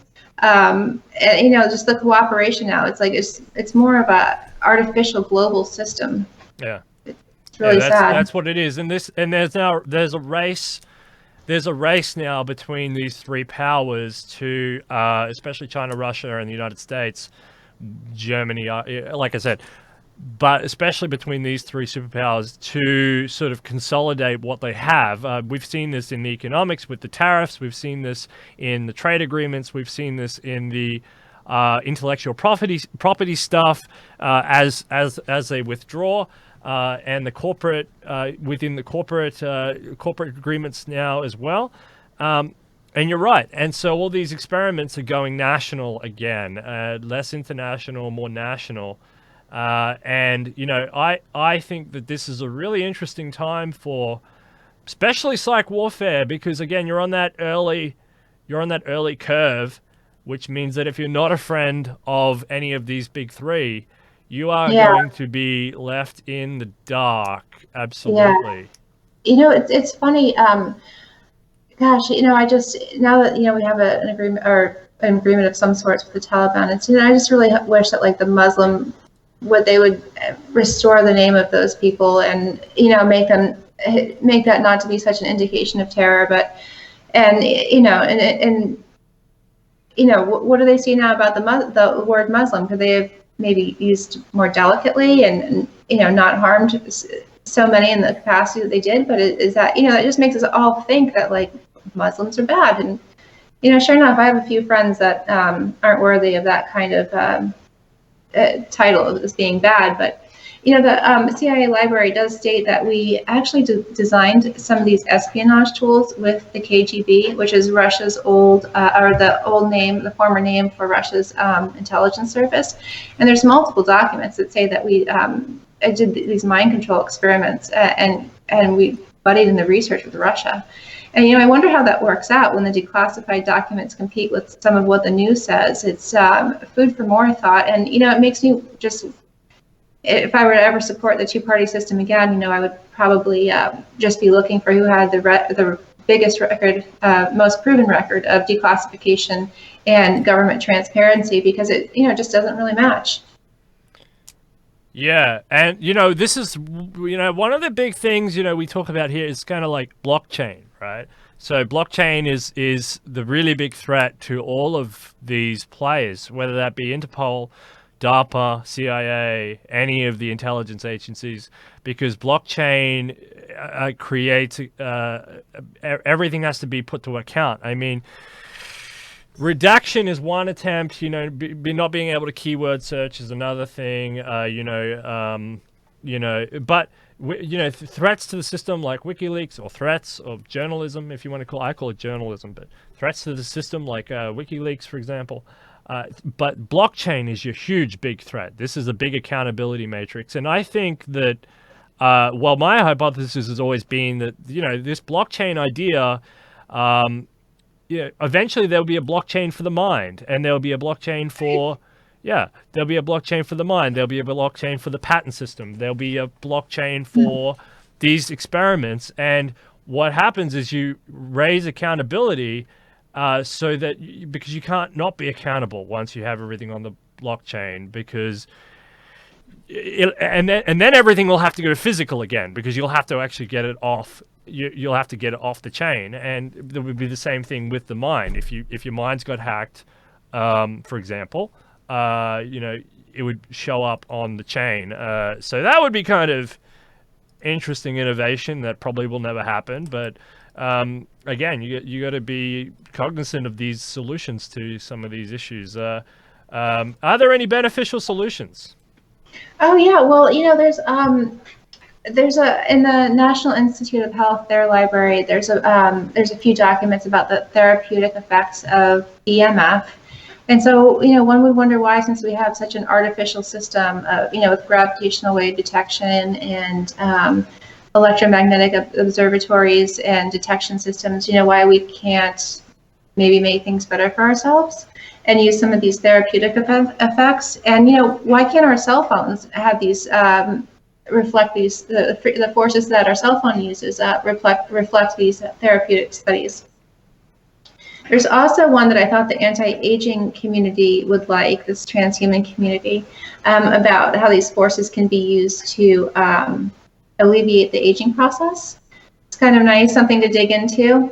And the NIH also uses some of the keywords that the ballistic missile detection systems such as HARP and Duga used, and it's they have actually, this study was done at my old school that I went to in South Florida, and it's the title is Local and Holistic Electromagnetic Therapies, and this is the one that looked strangely like the ballistic missile forces, this kind of like the same characteristics of forces that I read in the patent.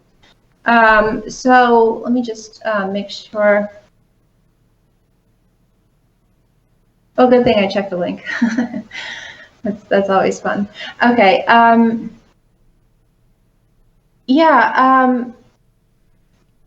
It's called like ion cyclone resonance, and this type of resonance. I'm not an expert in this either. It was outside of what I learned there. Oddly enough, I went to the electrical engineering building, and this was going on in a building next to me for the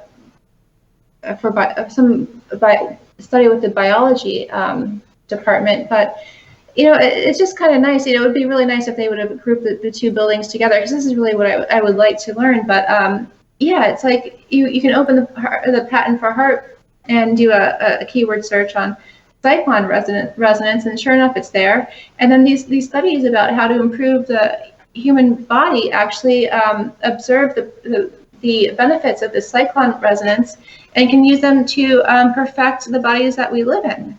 And I mean, it just seems like such a simple solution, or I mean, that we should even know that it's possible instead of like giving ourselves medication and that kind of thing. I mean, in surgery, that stuff hurts. Like no one should be going through that. And it just seems like we're just so much farther in advance than what we have as civilians, and it's sad. But, I wanted to let you guys know that this is what I found from the CIA library, and, some of the good things that are there. And, I guess another keyword that is big is ELF, or just, I guess its initials. It stands for electronic. Wait, let me just make sure.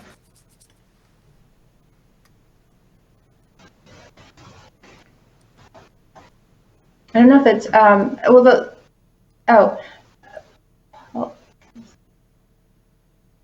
I guess it's, electromagnetic fields, but it's with it's ELF for low frequency. And that's also a good search term as well.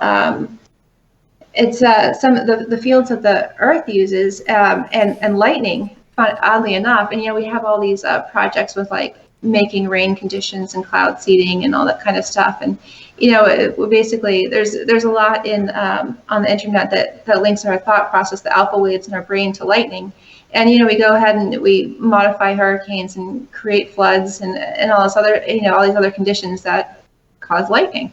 And, so what happens when there's more lightning or less lightning than the Earth is designed to withstand? It's kind of interesting how we're expected to stay in the dark about this, and well, everything is on our line, because everything that we have is on the line. If we have our brains, and if we don't have our brains, we have nothing. So thank you for listening. I did want to add one thing. I think I might have messed up my words a little bit when I was talking about the biological windows by Dr. Ross Addy, and about the graphs with regard to frequency. I mean, it's not really worth me going back and opening the graphs, but I believe the link that I gave did have is with the frequency and the quantity of force, like I was hopefully trying to communicate, but don't know if I really got it out that well. But thanks. I didn't mean to change the subject, but if you wanted to say anything about the ballistic missile detection systems being used for therapy, that's, I don't know if any thoughts about that. Well, I know it's a really interesting idea. I was actually thinking about the ionosphere, actually, and I actually, because I remember there was a paper from, I think, DoD. It was called Force Multiplier, something like that. Weather as a Force Multiplier, Owning the Weather in 2025. And I actually talked about this to David Yelishvili. And there is a subject here, a paragraph here in the appendix. It says, why is the ionosphere important? It says, the ionosphere is part of Earth's atmosphere, beginning at altitude of about 30 miles and extending to outward 1,200 miles or more. This region consists of layers of free electrically charged particles that transmit, refract, and reflect radio waves, allowing these waves to be transmitted great distances around the Earth. The interaction of the ionosphere and the impending electromagnetic radiation depends on the properties of the ionospheric layer, the geometry of transmission, and the frequency of the radiation. For any given signal path through the atmosphere, the range of workable frequency bands exists. This range between the maximum usable frequency, the MUF, and the lowest usable frequency, the LUF, is where radio waves are reflected by the ionosphere much as a partial mirror and may reflect or refract visible light. The reflective and the refractive properties of the ionosphere provide means to transmit radio signals beyond direct line of sight, transmission between transmitter and receiver. Ionospheric reflection and refraction has therefore almost exclusively for long-range HF from 3 to 30 megahertz in communications. Radio waves with frequencies ranging from about 30 megahertz to 300 gigahertz are usually used for the communications requiring line-of-sight transmissions such as satellite communications. At these higher frequencies, radio waves propagate through the ionosphere with only a small fraction of waves scattering back in the pattern analogous to a sky wave. Communications receive significant benefit from using these frequencies since they provide considerably greater bandwidths and thus have much greater data carrying capacity, and they're also less prone to natural interference noise. And it's interesting because you could use that as like a giant almost tunnel to build up a super fast internet. I think that would be a good use of that, but they won't do that. They won't do that. They won't do that. That's like some CERN project or something that they just probably won't do because they're too busy doing other things. CERN, yeah. But on this other thing, sorry, I was off on a tangent thinking about the ionosphere. This ballistic missile crisis. What was it? The ballistic missile idea? Well, I was just saying, it's pretty well known, and oddly enough, I found a research team at my old school that, noticed some of the benefits of some of the forces that these missile systems use for therapy for the human body, and so it's really nice. It's just nice to think that we have these systems and they can be used. And I have never known anyone to experience the positive therapeutic effects. And I'm really looking for someone that they might have. Of course, there's testing. Yeah, and, right. We are an electrical. We have a lot of electrical impulses and things in our body, and if somebody's actually using it for a positive experience, that's something I want to know about. Totally. That's one bright spot on this area, and so that's that. This is that military document here: local and holistic electromagnetic therapies. Yeah. Yeah. I actually have to change up. I did. I don't know if you're referencing the Google Drive still, but I thought I had it to my Facebook page link, and I meant to have it with the post for this document, but it should be to the NIH now. I don't know if you see that link or not. PubLib, yeah, I think it is. No, NCBI. Yeah, that's totally it. Mm-hmm. Okay. Yeah. Right. So, yeah. Cool. Says here, based on decades of experimental evidence, an excellent argument can be made for the existence of a fundamental functional relationship between living systems and electromagnetic fields. We have previously hypothesized that this relationship can be expressed in terms of field vector whose source is the distribution of electric polarization within the system, and which is both phylogenetic and ontogenic time dependence. Basically, what they're saying is just an addition and subtraction of forces from random sources is what's going on. Oh, I see. So, I mean, not random sources, but it lists the sources, but with really fancy names. And when they say field vector, it's how engineers add and subtract forces. I mean, some of these topics are difficult, but yeah, keep reading. Yeah, totally go for it. You're awesome. See, ion cyclotron resonance, the ICR, like magnetic signals, have resulted in psychologic changes in many in vitro and vivo model systems, which have applied medically with success to bone repair and spinal fusion. This type of local, that's pretty cool. This type of local ICR therapy has recently been brought into a holistic application following the remarkable discovery of the whole body bioimpedance, which is sharply dependent. Yeah, it's like that's almost the same resistance. It's pretty much it. Dependent on the ICR signals, We relate this observation to the integrated electric polarization vector, in turn measured to the double layer charge distribution in the cell membrane. This discovery, already being applied to a number of clinical problems, lends strong support to the concept of an overarching electromagnetic framework for living systems. So that's good. So a holistic approach to medically repairing different ailments such as bone repair and spinal fusion. Yeah. Yeah, I have a few friends that have, I don't know the extent of this. It would be interesting though, but I have a few friends that one guy just had a hip replacement, two just had knee surgery, and there's more in line for a hip surgery, and it's just or hip replacement, and I don't want to see them getting cut anymore. No, absolutely not. So, Well, that's really cool. We'll drop those links in the. It's a lot to absorb, we'll drop those links in the description, and people can go through that in their own time. And also, follow Talk Spectrum. Go to that website, and a bunch of these other websites here, like earthpulse.com. What were the other ones? You had a bunch of them. Earth Pulse. Actually, earthpulse.com is set up by a senator's son, who his plane mysteriously disappeared in what was it, the 1980s.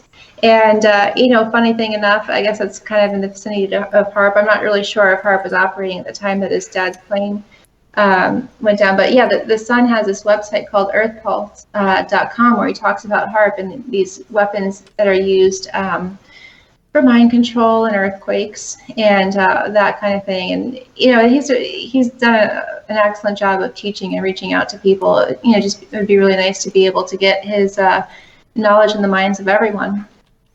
Yeah, and I mean it's not unusual. I mean, we had two planes in the last decade disappear, right? MH370 or something like that, and the other one, they both disappeared off the map with a whole bunch of passengers, didn't they? I think it was two, right? Or one at least. But I get it. Yeah, and didn't what was it, like Venezuela had an entire plane worth of gold disappear too?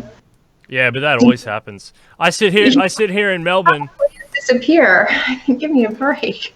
I sit here in Melbourne and sit outside the gold vaults of some of these big banks, and I watch I count the trucks coming in and out, and you can count how many you can kind of guess how much gold they've got coming in and out of some of these vaults. It's pretty interesting, and you wonder like which ones are empty and which ones are full, and it's fun. I just have fun with that, because like there's a lot of gold here in this city, and I just think it's fun to watch them move this stuff around.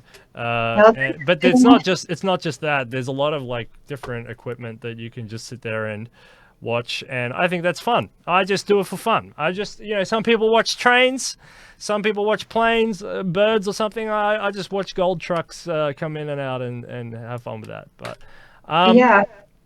yeah, but I wouldn't be surprised if there was a gold plane in Venezuela that disappeared. It sounds rather logical. I was horrified. It was like leaving from Venezuela, going to Russia, and I'm thinking, my gosh, these poor people to begin with, And it was the past couple of years that I saw it, and the lie is so spectacular that it's just. I mean, is it even real? Even with the people, like with the passenger planes that go down, you wonder if that's even real. But someone's saying that their loved ones are missing, and it's heartbreaking. But I guess it makes the story a little bit more believable. Well, it hasn't been a very good time for air travel in the last few months. I mean, we had that plane go down in Iran, and now the coronavirus, which is shutting down airports worldwide, essentially, and shipping. But we talked about all this on the show and told people that this is probably going to happen, and that they need to invest in things like CubeSpawn or go to Talk Spectrum or whatever, like to get solutions to shore yourselves up on a technological level and on a policy level for if these events happened, but and they did or whatever. But it's the way the world's set up. So you have to deal with it. So yeah. But all right, fantastic. Well, is there anything else you wanted to say? Obviously, talk spectrum. Go to that. Sugar. Thank you so. No, anytime. I do enjoy these chats. I think these chats are great. I think you're doing a great service out there, and you keep reading. I mean, you're reading lots of documents, so you just keep doing that. And it's a big world, and we have to just stay on the message that there are ethical issues and that we have ethical solutions, and we have solutions to these issues that have to be implemented. And there also can be some exciting things that come out of some of this trauma, like you were saying with this electromagnetic holistic approach to curing certain ailments, such as, well, holistic being everything, but starting off with spine surgery, knees, all that sort of stuff. That's great. I mean, that's something positive, right? And making people generally aware that they have a right to delve into things like the CIA library and have a look for themselves. And if you're a professional, it's probably really good to do, because you have a higher degree of responsibility in that realm with your degree, etc. So, no, fantastic. Thank you so much, Kristen Conklin. You're awesome as always. You're looking fantastic. You're looking very beautiful, actually. So that's really good. And yeah, let's try and get these world simulation guys onto the show, because I think that there would be a lot to extract from them and learn from them. I think there would be a lot. Yeah. Yeah, those guys are very interesting. On this sort of macro scale sort of stuff. And if they're playing with biological systems and EMF systems and holistic systems, I mean, the amount of information and data and consideration that has to go into some of these systems. I mean, it must be incredible to think about and work out. It's good to think about them, because we're all contributing to them and we don't know it. Yeah, we literally are. But at the same time, which is why you're so important, is that humans are basically all equal in some certain respects. We're all a biological creature. We all eat and breathe, and we all have the same sort of makeup. And there's 7 to 8 billion of us replicated out across to the globe. And that's, once you can figure out certain mechanisms to control people, whether through the mind, the psychiatric type stuff, or food, or genetics, or whatever. I mean, we can go on and on and on. We don't want to sit here all day. But if you can work out these sort of mechanisms, I mean, that gives you a lot of power and also a lot of responsibility. But if you just want power, it's all there for your taking. It's just like a buffet. So so that's why your work is important, because there's generic standards there, and that's why we need to stay, on policy, on message, and concern ourselves with policy that actually reflects things like that are in, like, the Declaration of Human Rights, the United Nations Declaration, and educating policy analysts and legislators of their own vulnerabilities and how they can protect themselves and their loved ones. These diplomats might have learned something or had a better time, for example, in that example, if they were aware of some of these things. So, fantastic to have you on. I love it. Thank you very much, Kristen. You've been great. And I'll leave all those links in description, and you just keep working hard, all right? Thank you. All right, that's Detonation. Thanks, everybody, and we'll see you real soon.